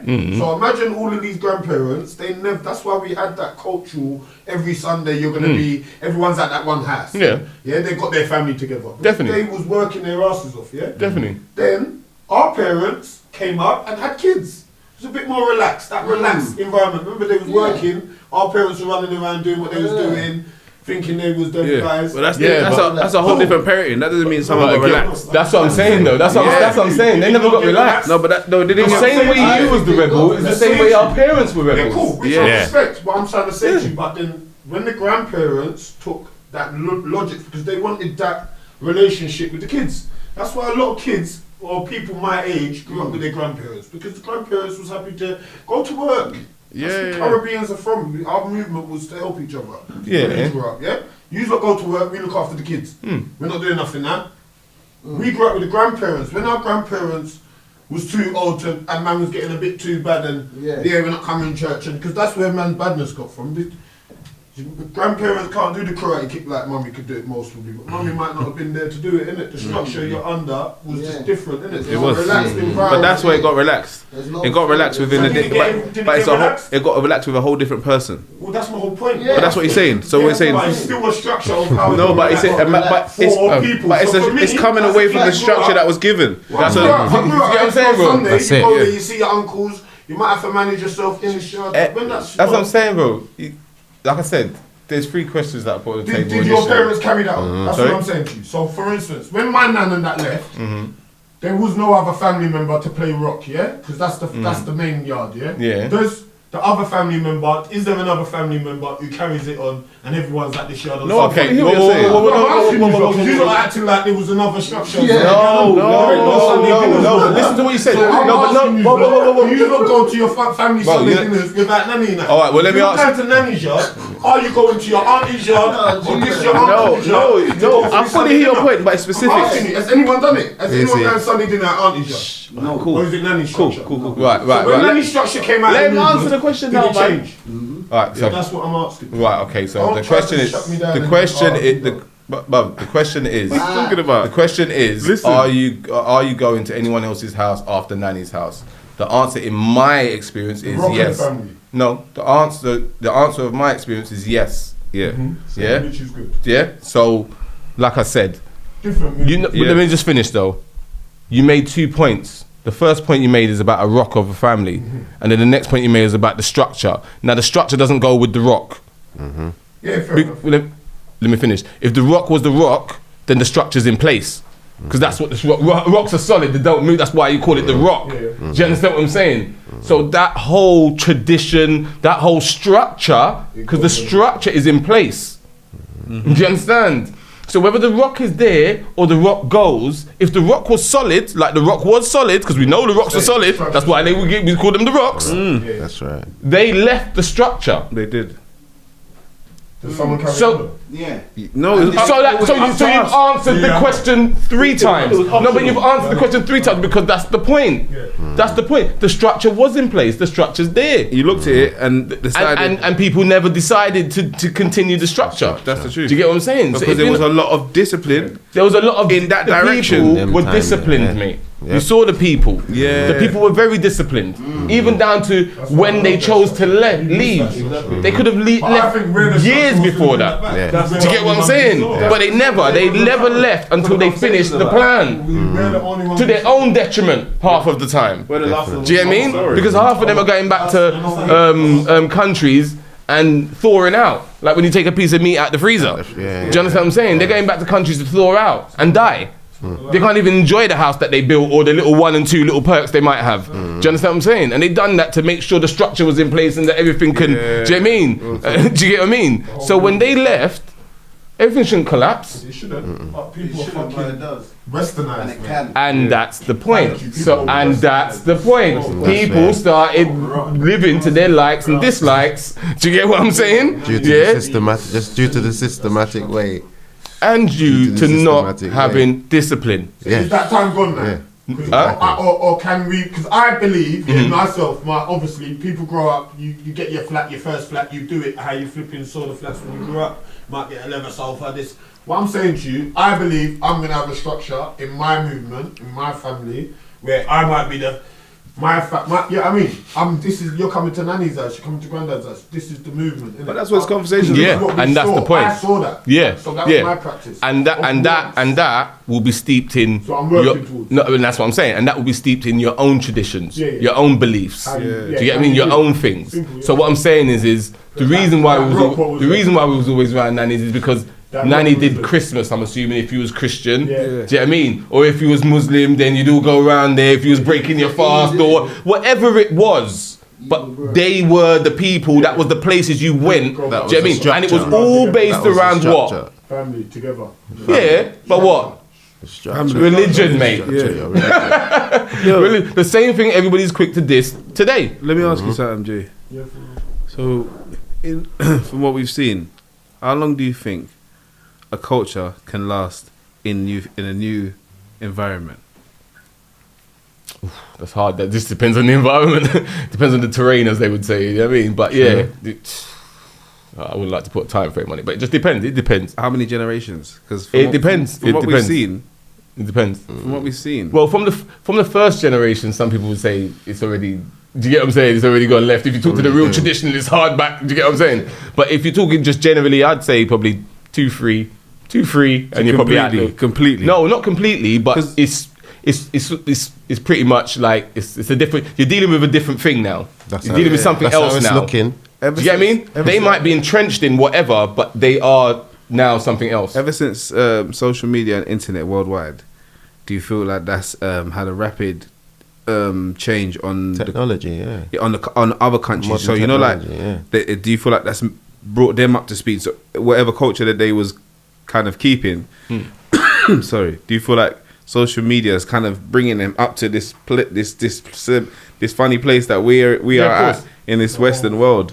Yeah, of Most course, definitely. of course. Play the big role. Yeah. Play the big role. Because I feel like a lot of things are similar worldwide. When back in the day, there was a big difference. Remember, you know, like, we have different religions like Scientology and all of these things. Yeah. Is that the right word? That's more like No, that's yeah. But even cults are religious. Some people, Yeah, all heap of different things. But yeah, it's whatever word you wanna use. So-called It's religion. shit. Yeah. Is everything is based on religion, but it's all money making schemes. Exactly. They're all money making schemes. You know, it's all boiling down to systematical way of lifestyle. You see, and everything is systemic. It's just how you know, as I say, it's how you perceive things. Because this is where all of this reasoning here basically is where man was actually leading to. You understand? Within the whole reasoning from the beginning to now.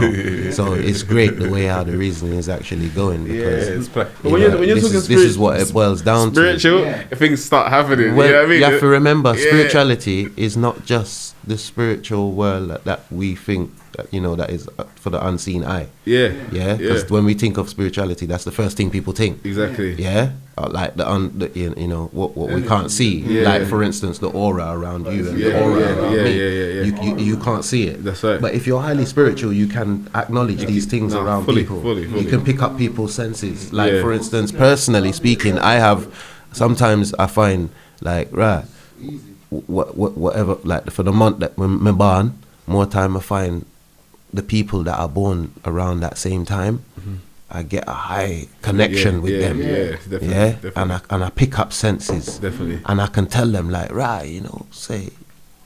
And if I didn't, when they say it, I'm like, so I could have tell you, say you born them time because I can feel your vibes. Definitely. You see it. So, and more time, like if, for instance, you think about someone and they just appear, or they turn up, All the time. or they ring you or something. Yeah. That is part of your spirituality. Definitely, It's just definitely. that you're not tapped in, as we would Yeah, say. You're not in 100%, tune. 100%. So it's how we now tap in or tune in to our spirituality. Definitely. Do you understand? Definitely. It's from within. 100%. Do you understand? 100%. So now, as I say, we have all these distractions Yeah. on the planet Yeah. and in the earth, which is distraction to our wavelength, you know, our wave bands, how we think, you know what I mean, and how we process things. You see me? And remember, we've been programmed as well. That's the thing. I always say that. And I'm not just speaking about black, white. I'm talking Everyone, everyone has man, been everyone. programmed. Everyone's The programmed with the whole same world has dialogue. been just this whole situation what we got through in 2020 shows you that the whole world is on a different. Yeah, 100%. You have to remember though. That even though it's the same programming all round the board, you have to remember that it affects everybody in different ways. Yes, of Do you know what I course. mean? So everybody Of course. gets like a different mindset off of the same narrative. Yeah. Do you get what I'm saying? Even now, how we sit here, like, you know, remember what we have just gone through just as a country. Forget about the rest of the world for the moment. So just as a country.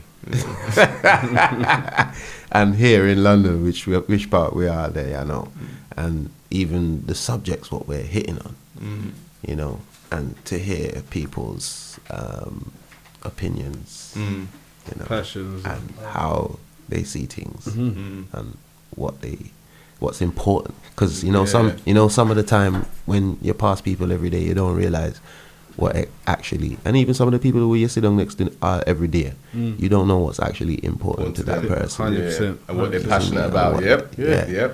See, Say that all the time. But Say because that all the we're time. caught up in this thing where, like, for instance, I'm glad we didn't just get stuck on this religion thing. Nah. Do you understand? Because that's never the issue. as I said, you see, religion now, it becomes a Confucius mindset. Exactly. Because now you start Dividing. and you start categorizing, judging and you start judging, right yeah. And now, pitting against each other, like I said, right. willy waving. No, like that's I what I'm saying. can go into so many different what do you call it, topics within Rastafari itself, Definitely. much less Then just any other a religion. sect on, you understand? 100%. Right? So, for instance, as we were saying, the technology where we reach in the earth now, the modern technology is being used to program the minds and the ways and the thoughts and how we do things now. So it goes back to what we were saying in the sense of people living their preferential lives, like your likes and your dislikes, and that's what I was saying. I agree with what he's saying. No, Because definitely. that's where we was coming to, in the point where, for instance, I am a Rasta man. I don't enforce that my brother is a Rasta man. But me, I tell you this, as a Rasta man, from the overstanding of Rasta man, that every black man on creation is Rastafari. You see, it got Ras his head, and Ras mean head. No, I don't know that. See, And I know so- how Rastafari history goes way back so many years that it's crazy that people don't actually, that, you know, like, All right. you know what I'm saying? I don't want to go too far into that one. You know what I'm saying? But it's it more goes than back. It goes back like more than 100 years Centuries. ago. Centuries. Dynasties. Do you understand? So for me, when have they to base it overstand the around, thing. I do so much that Yeah. it's hard to have conversations with people. So it's a livity. You understand? 100%. That's why I see it as a way of life. It's a way of life. It's you know not what I'm saying? just a religion to someone, for someone to just pick up and say, yeah, I'm a Rasta. You see? But that's how it is now within this dispensation of time. Yeah. Do you understand? And this is why we have to differentiate between the dread and the Ras. You understand? You still have dread, which is dread as in, for instance, the sect of Rastafari, which them adhere to. Yeah. Yeah? Like you said earlier, I'm not sure if it was when within this conversation, but you said earlier about Ethiopian Orthodox. So that is like another house of Rastafari. Yeah, that's what I say. Yeah, Ethiopian understand? Orthodox. Yeah, that's all Rastafari. good. That's all Shanti good. is That's all another good. house That's of all good in Rastafari. that. Yeah. That's all good in that. You know. Sorry, I'm gonna cut everybody again because I know I told you already. Like you're my Everyone, brethren and yeah. that, but what I'm saying is since somebody did mention Pan-Africanism and all the rest of it, let me just put this out there and ask you, because obviously you're the bobber, you're here. Do you get what I'm saying? Can a dread be with a white thing? A dread can be with a white thing. Okay. A white thing. Okay. What's a white thing though? No, I said it like that. I said it like that just for comedic effect. Obviously, I you heard know, the giggles. I know. But what I'm saying is no disrespect to any. I said, what's a white No thing? disrespect. No. He said it to be politically correct and big up the professionalism because you done know the thing already. I'm not very professional. No, but seriously, I said it for comedic effect. No disrespect to But this anybody is out the man there. that- this is the But man you know that what I'm plays for saying. all of them crowds and has. You know what I'm saying. Can a dread be with a white thing? Well, it depends. I only ask that question because a lot of people assume that you can't be Pan-African and have a non-African or black partner. But can't a white person be? Let me just finish. Let me just finish. I'm talking about misconceptions. I'm not talking about what we know or what we don't know. I'm talking about misconceptions. A lot of people believe that just based off of skin tone alone, for Jay, just in the background there, just based off of skin tone alone, if you're a Rasta, or even just a Pan-African, like you can't be with somebody of another race. Okay. Explain that to me. All right. Well, just for the people who hold these things and think these things. To be honest, within the world that we live in right now, that is down to the individual. Seen? And to say that you are Pan-African to a point where you are not going to be with another race of or creed, which is not African, then that is for your discretion. That is for you to explain, because if you are following something or adhering to something which is promoting the fact that you should be reproducing or promoting the fact that you should be, what you call it now, coupling with someone of your own nature, of your own kind, then you would have to explain yourself why you have done such things. Would you have to explain yourself? And if it was an atrocity, to who? That's the question. That's the question. To who? You That's saying the you have to question. explain yourself, so I'm Yeah, well, that's what I say. Every time I figure, wait there. See it there? Every tub. A man said every tub I figure sit down on its own bottom. Yeah, meaning that this glass have to sit down on its own base. Yeah. So that means that this glass alone can answer for itself. You see? So anything what I do, I can answer for myself. You see? So if me as a Rasta man know, you see me now and me wife a white or Indian or a Chinese, it's me I forgot to answer that. Do you understand? But do you have to answer to anyone? Do I? To be honest, no. I have to answer to myself and I have to answer to the Almighty. That's what I'm saying. You see, 'cause at the end of the day, And those people for won't be instance, asking you to for explain instance, yourself. for instance, if we want to talk about mixed culture, mixed races, mixed couples, mixed however. First and foremost thing, the man where we big up in our music, Bob Marley. Him daddy was a white man. Yeah. Him daddy was a white man. Fact. Because of where he grew up in that culture. You understand? Again, when we're talking about tones, tones. And when it gets, like I said, it goes back to that same conversation of most of us ain't. We're not the color black like this chair. No. So and then there's very little people that's that. So it's like, where does it? When we start sharing history based on our tone of skin, to me it don't make any sense. Yeah. That's what I'm saying. And then when you actually when you're calling them white, when you're calling them black, what I'll tell you what it is. Yeah. What we are promoting, for instance, as Rastafari, what we say is that, when you are bringing your offspring into the world, you keep it of your same kind. You understand? So you bring forth your generation and you keep the lineage, the lineage, the strength, and you come along the line. So on that level, there is no. That can get to incest at some point. Who? That can become incest at some point. What do you mean? If you live in a village and you're trying to keep it within the line, it becomes incest at some point. Now you're I think you're what do you call it? Simplifying the thing then, or what do you call it? I don't know if you're being cynical when you say that when you're living in a village, you're gonna be. Black people in Nigeria, mate. That don't make sense. But then, if that's the case, then we're all related anyway, though, right? Well, yeah, in that sense. I was gonna say. Incest would have had to come into it at some point anyway. I was gonna say at some point. I can't hear no one. So one second. Don't trouble the monster ashes. I'm from Yeah, I hear that. See, yeah. My man told me, don't trouble boy, she treated me your cousin. Trouble the monster ashes. Yeah, so. When you keep it in your bloodline, keep it in your bloodline, keep it in your bloodline. Well, yeah, and I suppose that is what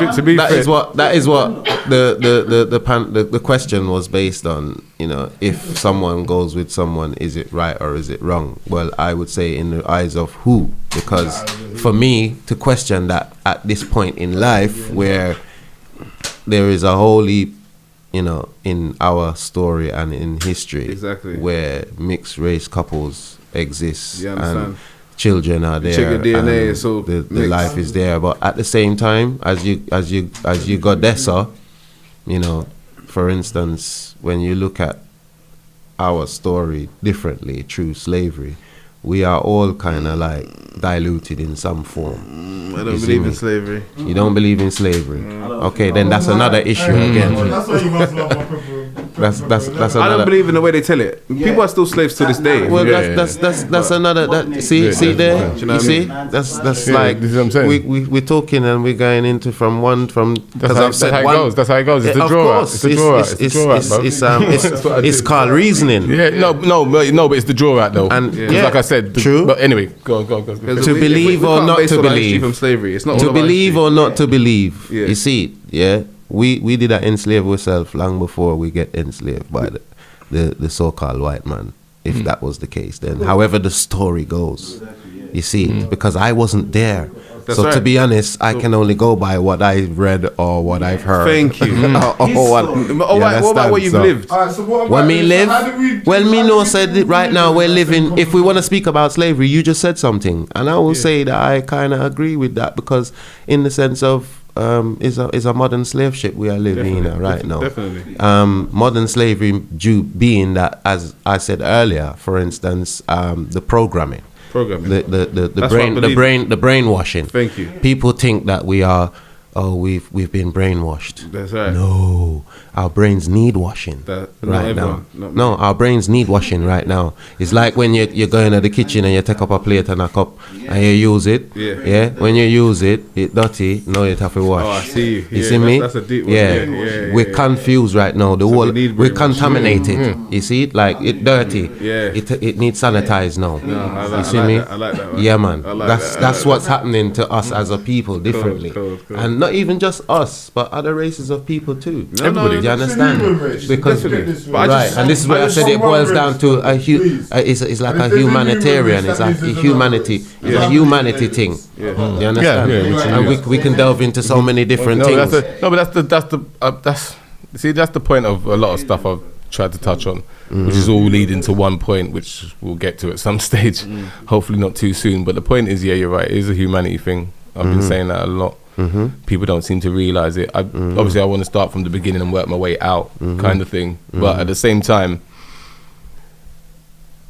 I just look at how we're living now, and the reason why I bring up the religion, and like I said, I don't like to use the verses, but and or spirituality, is because the spirituality, like I said, that I see getting banded around these days, like I said, is quite slapdash. It's not really. There's no substance to it. Do you get what I'm saying? But there's no real substance to it. Half of the time. Not all the time, you know what I'm saying? But most of the time. Do you get what I'm saying? Yeah. And because of that, I'm looking at it and I'm thinking to myself, okay, cool. Well, what is that based on? Like, why is that? Do you get what I'm saying? Where does that necessity come from? Do you get what I mean? Everything nowadays is a trend. Everything is trendful. And because people don't have the discipline. Just like, for instance, you look on Instagram from where they. All right then. So even like one of the things them we would have said just to answer, like it kind of we can't answer that. It's like as a Rasta man, I was taught healthy lifestyle, healthy living. You know, But let me just no, sorry to cut you. The reason why I'm cutting you, Don't because, cut me. no, Don't I'm cut gonna cut me. you. I'm gonna cut you again. Alright, Let me go tell on you why then. I'm gonna cut you again. Because didn't it take a certain level of discipline for you to continue your spiritual journey beyond your parental home, which is what you was raised most in? definitely. Right. Most Okay definitely. then. So what I'm trying to say to you is that's why most of the people who know you from then till now respect you. Straight. Do you understand? Respect. Because you've been around everything everybody else has been around. You've been lived in the same place everybody else I'm has a lived, wall of and you. discipline. That's right. Spud me, my brother. Alright. See there. Do you see what I'm saying? So And you me follow can the there structure and that talk. was left. Right. I'm You with me now? I'm a there, I can talk. Yeah. Right. So You with me? yeah. So as And me that's say, what a lot of people, including myself, as you know, Yeah. lacked okay. and lack. Cool. But then is that's the discipline. Now you see, iron sharpened iron, so that's why me still there. Of Yeah. course. Remember when me said me still there? That's why me still there. And that's why I said in the beginning, like, enough of my brethren, them, including yourself, a lot of people and sistrins alike, see me now and they say, "Rah, bruv, you still," and I'm like, "Yeah, me still there. I'm still a go on." Now all it said we, and them see me and them say, "Yeah, cause over the years they've learned and seen certain things differently, even to how man used to reason back in the day as youths." Yeah. And it's like, "Rah, for real, like, I see these things happening now. Definitely. Like, you used to talk about these things and they're happening in front of us. Yeah, like, yeah. so all we want to talk about prophesy. Yeah. Man can be a prophet still Yeah, same that's what way. do you understand? You understand? Because Definitely. man a prophet. That's why I said, don't you ever see your brethren that you could have see something and tell him, say, "Yo, don't go down exactly. that road there." But that's because what- you know what I see. yeah. And then because you didn't even get to see your brethren and tell him, or you tried to call him and you couldn't get through, yeah. next thing you hear says some did go on and and like you it could say- have been good or it could have been bad. That was my point. Is that there is more. There are more prophets. They just. I'm saying it's the way we was taught of prophets. It was like they were finished. They stopped them days. So this is why I said it's what I mean? how you perceive No, we have in to this teach, though. life. I feel like we have to teach It's because how we perceive in this life. Only those. if people can get this information that we didn't get through reasoning of people like us. Well, because that's we're why I say a certain those place. those who know better will do better. Yes. So, for instance, as I was gonna say to this man earlier, for instance, Rasta as a Rasta man and as a Rasta youth from a Rasta family, Yeah. I was taught like healthy lifestyle, healthy eating habits. You know, when you got eat, you consume your food. Yeah. You know, healthy food. Definitely. We don't eat or consume any yeah, flesh. No, trust me. So Rasta therefore, lifestyle is. there's reasons behind that. No, definitely. Because flesh shall not devour flesh. Yeah. You see, okay, it takes longer for you to digest flesh than it does for me to digest veg, which vegetable is the natural flesh which the Almighty created for us as meat. Yeah. So this is what we're supposed to eat. Yeah. Anyway, long story short, now we go down the line. When you look on Instagram or one of these online things, you're seeing vegan this, vegan that, vegan this, vegan that, and the whole world is vegan now. Yeah. See, when we say trendful, you see it. So everything's now trendful. So people are living preferential lives, how they want to live. Because you still have people that say, oh, just like you said earlier, not to knock you, but you said, yeah, I am the beat and dash the bone. You see, yeah? Something to that. No, I'm not, don't quote me. It's just a, I know it was a term, it's a but term, as a terminology, even if you're not a meat eater, not to disrespect you, but so you know, for instance, I ain't gonna judge a man because him sit down there and nyam whole heap of chicken bone, or nyam whole heap of goat or lamb or whatever him want eat. That I feel your life. That's how way you want to do. You understand? Me not there to judge you or defend you where you are. You have to defend that. Me can only defend where me I go. You understand? And then the knowledge what I feel I have, that's why I do music. Because I feel that my music now is, all right, I wouldn't even say a message. Knowledge is like DNA, it have to share. You understand? If I have knowledge and I don't pass it on, then who am I? What am I? What may I do? You see? So even if it's not I do civil, because I'm not trying to con you, so I'm now going to say conducive. So even if it's not conducive to you or the I, then it doesn't matter to me. I just know that I've done my works. I've passed on my knowledge, what I feel that I have to you. And if you want to receive it, you receive it. Sometimes I can, for instance, sing a song and the song would have a meaning to me, but you perceive it differently. You see it? We have a song right now where it's going to be on the EP. It's called Games. Yeah? When you listen to that song, and remember that I said this, when you listen to that song, yeah, you can be in maybe 2 or 3 different moods. You can listen to that song and think, say, me I talk about the system. You can listen to that song and feel like, whether you're black, white, Indian, or Chinese, whatever your surroundings are at the time, that's how you feel. Or you could feel like you're in a relationship and you ain't playing no more games. It's however you perceive the song at the time.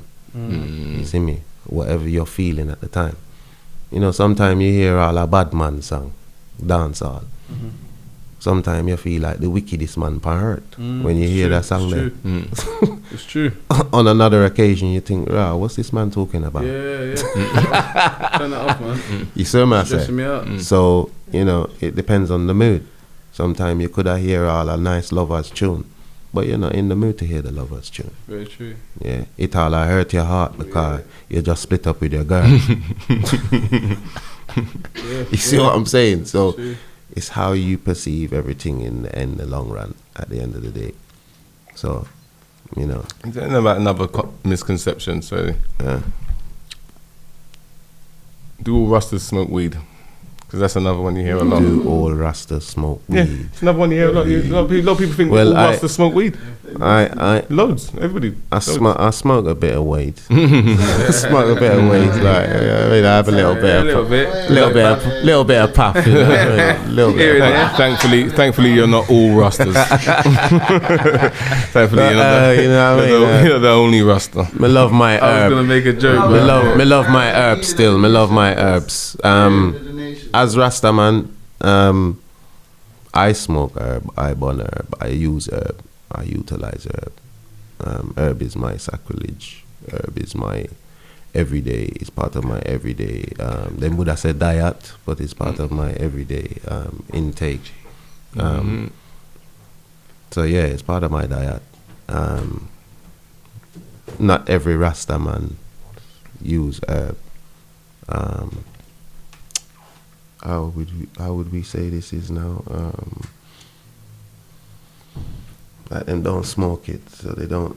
Some of them use it, them eat it, like them consume it through boiling it, drinking it in tea, or them eat it, put it in them food, consume.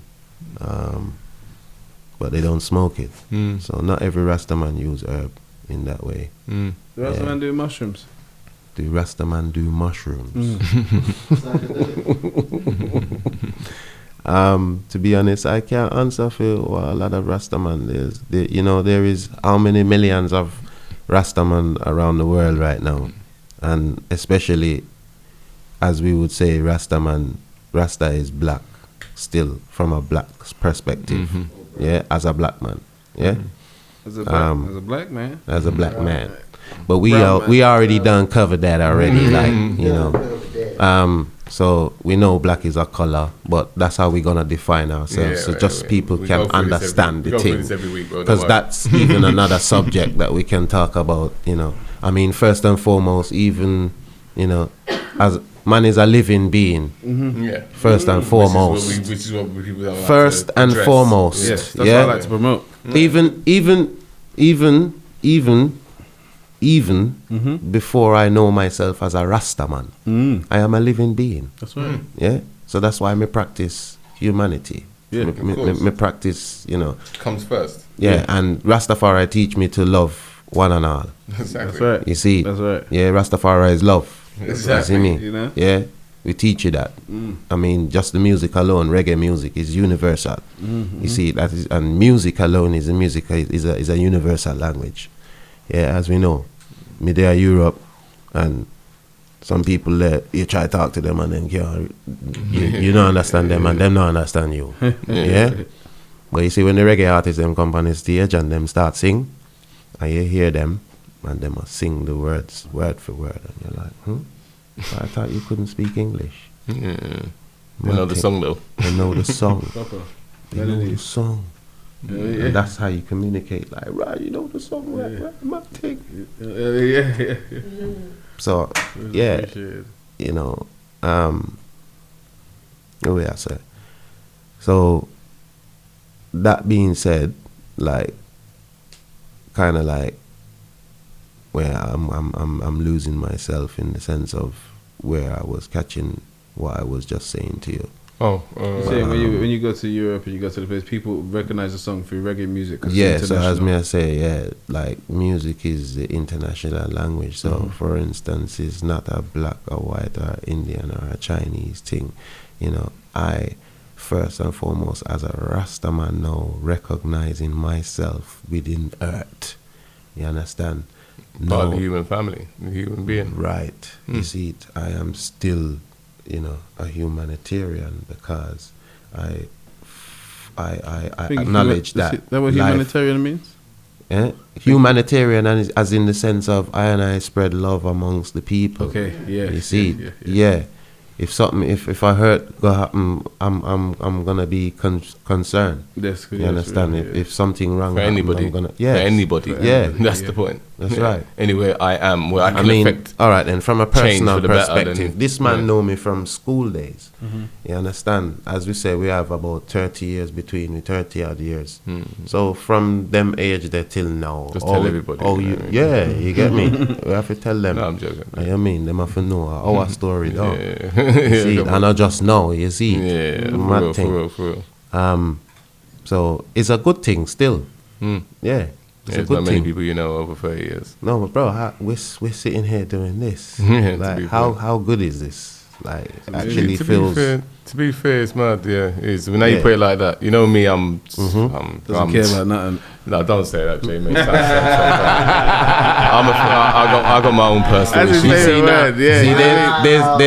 See, there's my what you call it side showing now. You Yeah. understand? See, See that there, is- so I got my own personal problems. that's yeah. that's where we talk. Jay cares, we are do. Yeah, no. It's We are mad. doing- It's mad. It's mad. It's don't mad. make It's him mad. say It's he mad. cares. The fact that we're here doing this is actually crazy, and I'll tell you why it's crazy because, like I say, since you're going to take it there, I remember you playing guitar before you could even play the guitar properly.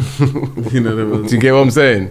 Do you know how mad that is? Do you get what I'm saying? I remember you playing keyboard, drums, everything, anything that could get a note out of. Do you get what I'm saying? You see it. Do you know what I mean? I remember when you first started doing it properly doing writing lyrics. And in your bedroom, do you know what I'm saying? Spitting bars, you had the speaker. Do you get what I'm saying? So Crazy. I remember the whole thing. Do you get what I'm saying? So, and obviously lived through it, see you then to come. And obviously remember, anyway, let's not go too deep. But the point is, I got to come out and see you perform. And that in itself was mad for me.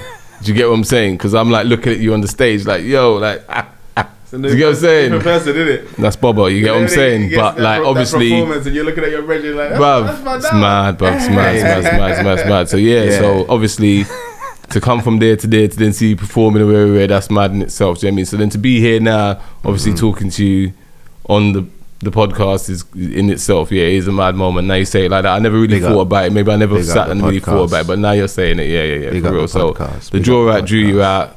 Yeah, Jay drew me out. So yeah, thank Big up Jay for Jay. the moment. Do you get what I mean? Big up But everyone, big up everyone. yeah, man. But what was I gonna say with the whole Rasta thing? Because obviously a lot of people have their misconceptions. They have their things that they assume. Do you know what I mean? But just touch on the Pan-Africanism for people who don't really quite understand it as a concept or a construct. Well, Rasta thing, okay. It's not a Rasta thing, first and foremost. No. What's I that? know. No, What's that? because you said we're gonna touch on the Rasta thing. No. I said I didn't say we're going to touch on the Rasta thing. I said, and I'll repeat myself because I've been recorded. You know what I mean? And I'm not wavy. So what I said is the Rasta thing, because a lot of people have their misconceptions. Okay. That's what I said. Okay. Yeah. And from what perspective now are we talking within the Rasta? I'm saying Rasta, from your understanding, Pan-Africanism and how it, because you said earlier that, I'm assuming you was talking about yourself when you said that Rastas look at Marcus Garvey as a prophet. Yeah, so I'm saying he is pretty much the father of Pan-Africanism. I'm not mistaken, because remember I grew up with the thing myself, so I know one or two bits. Yeah. So I'm just saying, when it comes to Rastafari and Pan-Africanism, just touch on that for me. Okay. Well, from a Pan-African aspect, I suppose, Rastafari plays a big part in, for instance, the foundations of Rastafari acknowledgements of us as a people, and therefore we look to Africa first and foremost as the motherland, and therefore looking at Africa as the motherland, we therefore see that as the foundation where, you know, our significance started. So that's first and foremost. Coming from now the Caribbean, in this time, you know, we have man like Marcus Garvey and many others who basically, well, I would say through that time, Marcus Garvey was one of the founders and one of the fathers that set a lot of the Pan-African movements that came after, and even up until now, that people still follow underneath Marcus Garvey banner, which is the red, black and green, which is the liberation flag. So therefore, within that Rastafari significance, because people like to call it a movement, which they say derived from Jamaica in the 1930s, 1940s. But it was in the 1930s and in the 1940s in Jamaica. It was the uprise of us as a people, because, you know, during that time when we was taken into the Caribbean by ships, we were basically one of the rebellion islands. The people that was set onto that, the Jamaican island. So we were like the rebellion, the most rebellious people amongst the islands, you know. So we had a lot of like what we would call them heroes, that, you know, like the Great Nanny, Sam Sharp, there's a few others to mention. And then, you know, within Africa itself, where Marcus Garvey, coming from Jamaica, set himself in a way where, you know, he set up the UNIA, the Universal Negro Improvement Association, and set it, which was probably part of the Pan-African movement now. So from them time, he was defending a black culture, a black significance, a black organization, you know, to represent black people in Jamaica and around the rest of the world. So therefore, from that significance, I think that's where the Pan-Africanism came along, meaning that, you know, to be Pan-African, meaning you was a proud African, you know, and everything to do with Africa, that was the highlight, you know. So, for instance, promoting black economy and black self-awareness and everything black, basically, because, you know, Marcus Garvey, being the man who he was, he realized that, you know, within the time and dispensation which he was born and come around within the system and the society, that black was like the lesser, you know, we didn't have any power. You know, we had no structure. The family structure had been broken down through whatever slavery. However we look at that story again, as we know, that was another story. That's another story we can speak of.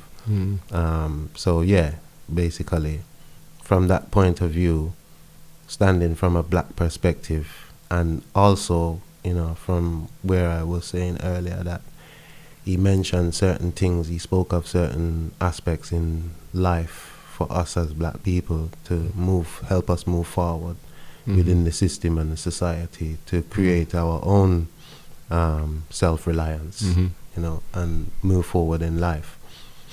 So, you know, within that, Marcus Garvey played a big role in, you know, setting a foundation for black people to follow. And as we know, he recruited, well, hundreds and thousands and millions of black people around the world within the UNIA association. Yeah, and you already stated that the reason why you consider him a prophet is because he was the one who said, look to the east. Well, yes, amongst other things, obviously, yeah, but and that was one of one of his statements within one of his speeches that he made. That was one of his speeches that, you know, he acknowledged within his travels backwards and forwards to Africa and America, and he recognized the king from that time.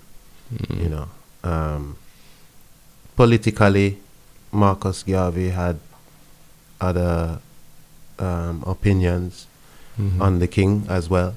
So it's like we can say we can pick on I'm saying that because we can pick on many different topics within certain subjects that would cause us to you know, have an imbalance of conflict. It causes conflict. You know. So, but that is just based on opinion and obviously reasoning and having that thought. So yeah, so within that, obviously Pan-Africanism was born. You know, I'm not 100% on the top of my head now who take on that the leadership or the head of that organization again, but I know there was other people that carried on the significance of the Pan-Africanism. So Pan-Africanism has a lot of different significance to it, which I can speak on some of and not some of. So I'm aware of some and not aware of. So I'm not 100. But at the same time, I have read, and at the same time, I know people who are staunch Pan-Africanists. And for instance, it's like being part, what we would call in Jamaica back in the day, roots man. So these man, they don't really ras up. They don't put the natty dread. They don't put the locks. Them no wear the natty. Them just beard up and have a afro. Them just and then them follow that way of life, which is the Pan-African way, which is just to be a proud African, because we was coming from that time where black man was being, you know, very much what we call ill-treated. So from then till now, you know, we have that organization set aside from even the UNIA, which Marcus Garvey set from that time. So it's all part of one and the same. So that's why you have Pan-Africanists where them, you would I say, worship or praise or give Isis or honor Marcus Garvey in that sense.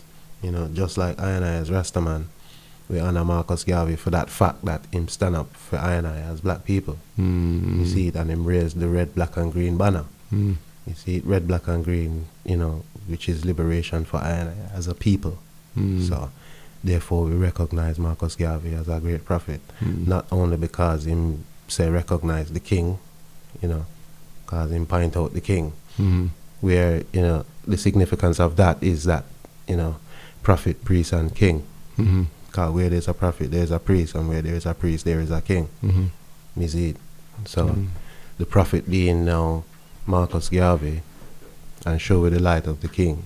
The king come playing part same way. And then now even I as a Bobo Shanti Rastaman, the man Emmanuel the Seventh, what we call King Emmanuel, is the man now in Jamaica who rise up, the first Rastaman in Jamaica what we call King Emmanuel, Charles Edwards. Yeah. So him now rise up the Bobo Shanti banner, which is the red, gold and green banner with the black 5-point star.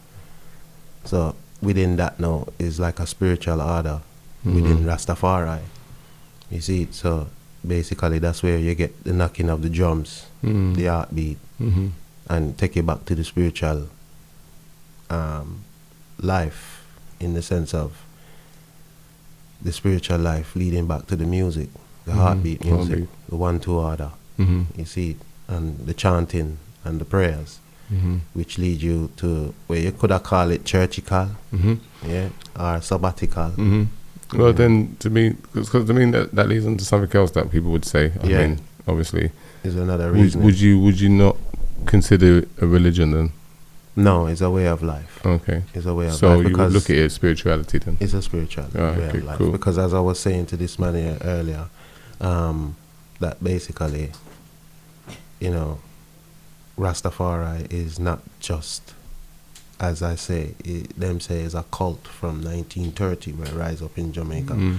No, Rastafari was way from before then. It's a dynasty, it's a lifetime. You see it, but it's how you overstand, or how you understand to overstand Rastafari in its significance. We as a people, as Rastafari, you see me? Because we are gods and goddesses from that time till this time. You see, we are a great people, yeah, but we just don't understand our heritage. We just don't understand our heritage to overstand what heritage it is that we have, what we hold. You understand? But it is what it is. So the only reason why I asked you that question, because a lot of people would say that based off of the fact that you said it's very like the example you was given when you said about it being a bit churchy, and knowing obviously the 1930s and a lot of those people who would have either gone into turned Rasta because they would have had to at the time, not all of them but majority of them, would have been coming out of the church. You see what I mean? And we know how religious the island has been and can be, so we know they would have known the Bible very, very well. Very well. Do you see what I mean? Very, very well. So again, like you say, going back to some traditional beliefs and, you know, the heartbeat and chanting and, you know, basically going back to nature, for want of a better word, but still bringing a lot of the religion aspect with them. Would you agree? Yes, I would agree.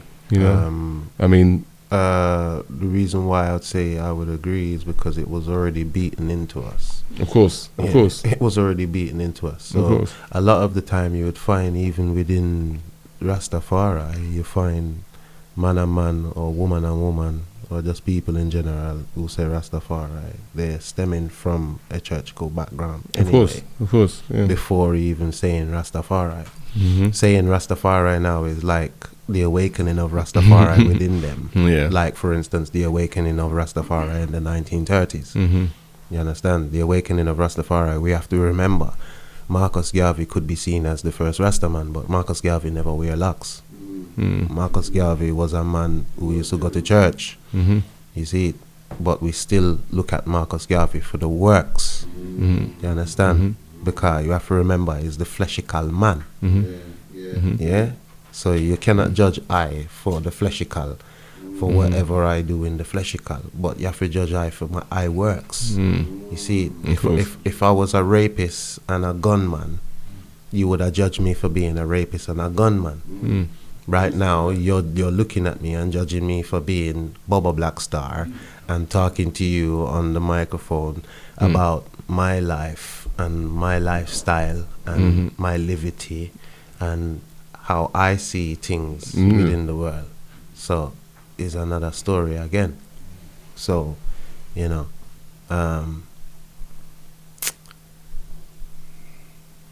how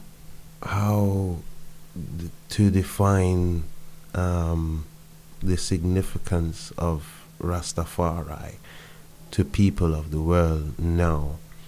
Some would misconstrued because of what they have been told already about Rastafari. You see it? So when they hear Rastafari, from the reality of Rastafari, it kind of like, whoa, it swings them. Yeah. You see me? Because now, like, yes, Rastafari is universal. Me have a song when I sing, I miss say, right now when you're looking at the world, Rasta is Caucasian, Rasta is Indian, Rasta is Chinese, Rasta is all different segregations on the planet. The reason why, because Rasta run the world. You see it? And even other nations have grasped to Rastafari because them realize, say, Rastafari is love, life, and joy. You see it? So, it's still, Rastafari is a black significance and a black concept. You see me? Because I now cannot stop the fact that Rastafari run the world in true word, in that significance. You see it? Rastafari is universal, same way. You see it? And that's why it is not a religion. You understand? You could say, enough people hear them say, love is my religion. So even to love now has become a religion. That's why I say how we look at the word religion is how you would define. I wasn't here to burn out religion. You see me? Because I cannot burn out what did done before me already. You see it? And as we sat here and said rightly, enough religion has created a lot of family structure and a lot of discipline amongst families and friends and relatives. So therefore, who am I to sit here and burn it out? Or even certain practices that you would share with certain religions. That's right. And that's the thing within Rastafari as well. As you just said that, a lot of their religions, the so-called religions, them, when you look, there is familiarities. They all form some form of familiarity. Yeah, definitely. Yeah. Something that links all of them. It's just, for instance, like, you know, you would hear one say, oh, well, you say Jah, me say Jesus, me say Ray, you say Ra, you say who. You understand? But as me say, is one Almighty where everyone have to administer unto. You see, and him set him foundations amongst the earth. Right, did you hear what but did you hear what you said there though? I'm so glad you said that. He set his foundations down amongst the earth. Okay, so if he did that, and we agreed on that, that means if you choose to, or you should be trying to live as good as you can be, living to those those recommendations, right? Because that's the word, purpose, right? You know, like finding a purpose. No, but the only reason why I said that is because to live by any of those words, because like you said, he's put his structure down there for many different people around the world. Do you get what I mean? So most of those structures he's put down need a certain amount of discipline. Like I said, even you don't consider your lifestyle, your liberty, religion. You consider yourself spiritual.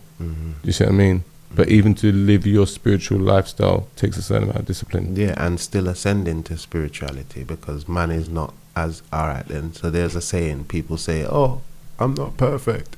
No, you are perfect. You're perfect in the way in which you are. You see me? Wait, tell me, any one man, any one woman, please tell me, the greatest whoever you are, with whatever PhD, please tell me, what is perfection? Exactly. And where is it based on? Alright. So we are all perfect. Like, this is a perfect reasoning. That's right. Do you understand? Even if a man get up and start shout and this is a perfect reasoning. Everything is perfect in the way in which it is. You understand? Accept, acknowledge. You understand? And then you can define. That's right. Once you then you can find, as we were saying, to understand a thing, and then you overstand the thing. You understand? So my spirituality goes way far.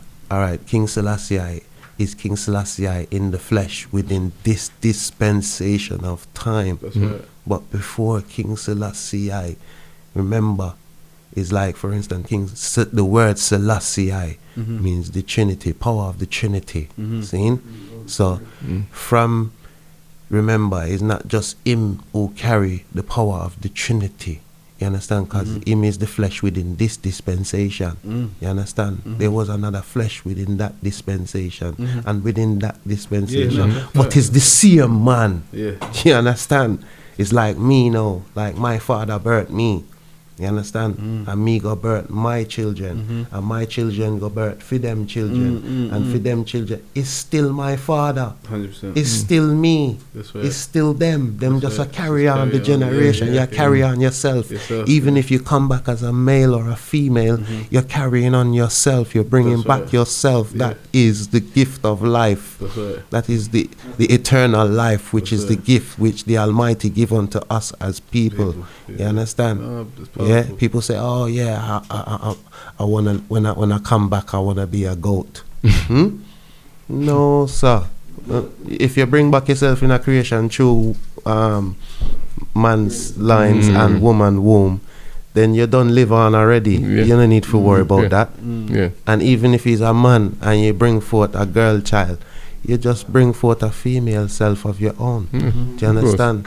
That same female self of your own can still go with another man and bring back you again. Yeah. Do you understand? Yeah, of course. So it like That goes we have into to a whole understand- nother conversation. See I that- think, no, but that is no, I'm part not saying that. I'm not going to go into. of it. I'm course, just saying, yeah. But that bring forth the spiritual. Yes, the man through the seed, him a bring back for him generation, but him still a bring back you because the DNA is already passed through. You see me? Yeah. The difference is that is part of spirituality. The life, what we live, what we have, everything, what we do is part of our spirituality. Is how we grasp it and hold on to it and deal with it. You understand? And project it. Yeah. See. But then, Go on. as you say, that's my perception. No. I'm not. I didn't. Don't get me wrong. I was just no, because I remember I'm thinking in my head. So basically, bro, the reason why I was there deliberating in my mind is because, like I say, a lot of people would consider it a religion. Obviously. Well, as we've not, not cut you neither. But as I think we've now, as a reasoning, I would have said that now we've realized that religion, or to say the word religion, or to speak of religion, is very trendful.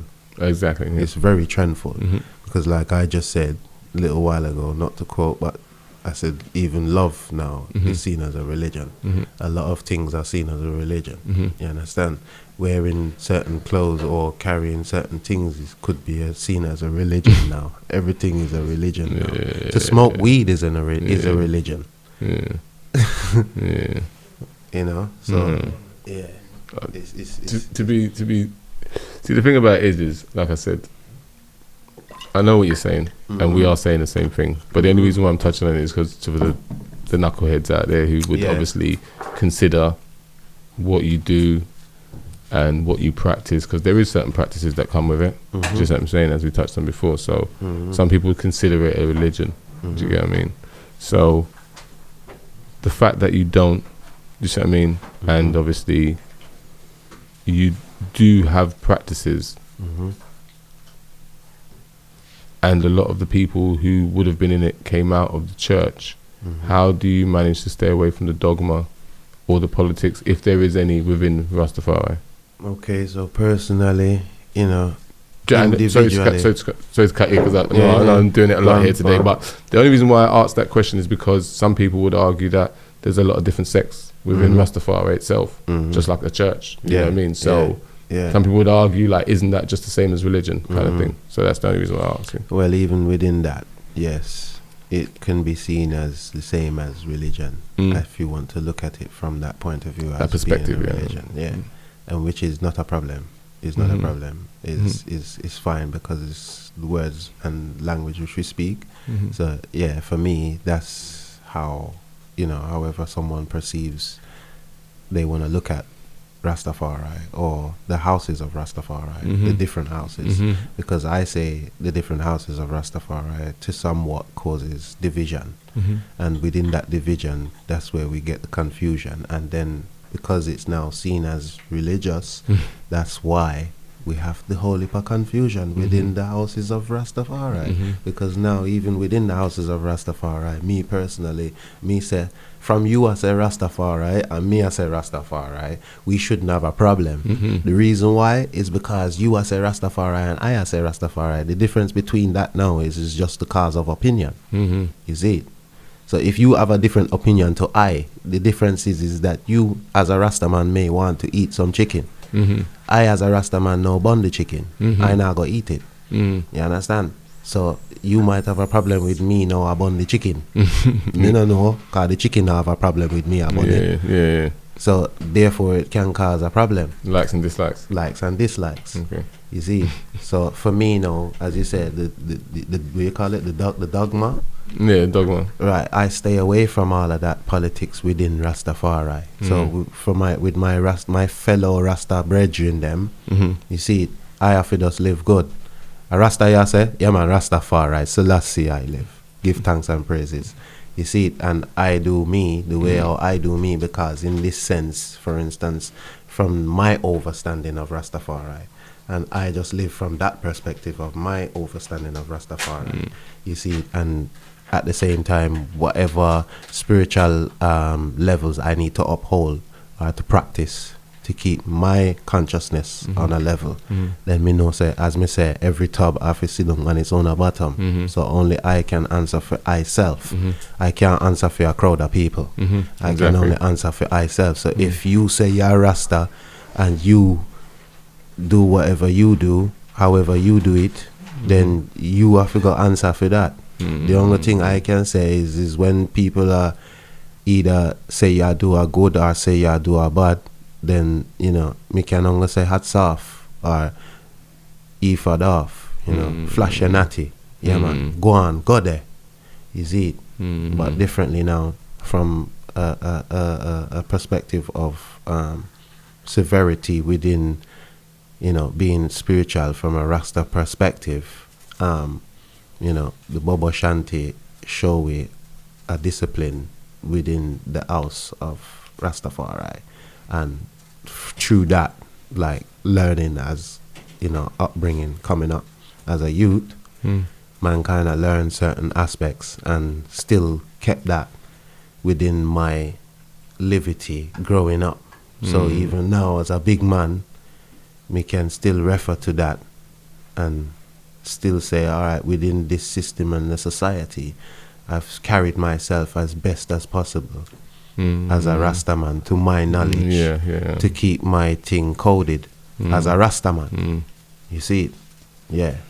And me stay close to my job. You see it? And keep myself grounded within that, because me know, say, yeah, there ain't nothing else to help me within the system and the society, apart from me getting up and going to work and doing the general everyday thing, which we all have to do. We know that already. But then at the same time, me still have to carry myself as a living being, you know, on that levels of keeping that discipline, you know, and knowing. So see, you touched on the word there again, discipline. So you probably would argue then that most people need some form of spirituality or religion in their life. Would you say most people are better off with? Yes and no. Yes and no. Yes and no. Because spirituality not fit everyone. And religion not fit everyone. And religion not fit everyone. So neither or neither. Yeah. Is what fit you. Exactly. Yeah, is what fit you. Cool. I'm glad I got you to say that. Well, listen, we're going to wrap it up because we could talk all night. And not just that as well, we'll have to get you back here, man, and touch on some other points. I'm sure there's stuff people are going to want to talk to you about and get in the comments and berate us and, you know what I mean, say your stuff, do your stuff, you know what I mean. But yeah, what we're going to do is we're going to be out. Another one done. Another one bites the dust. Give thanks. We out en route to clarity. The draw out. Me, myself, we gone. But hold on. No, I'm joking, man. We gone. Later. Dislike, unsubscribe, unfollow. We out. Brap.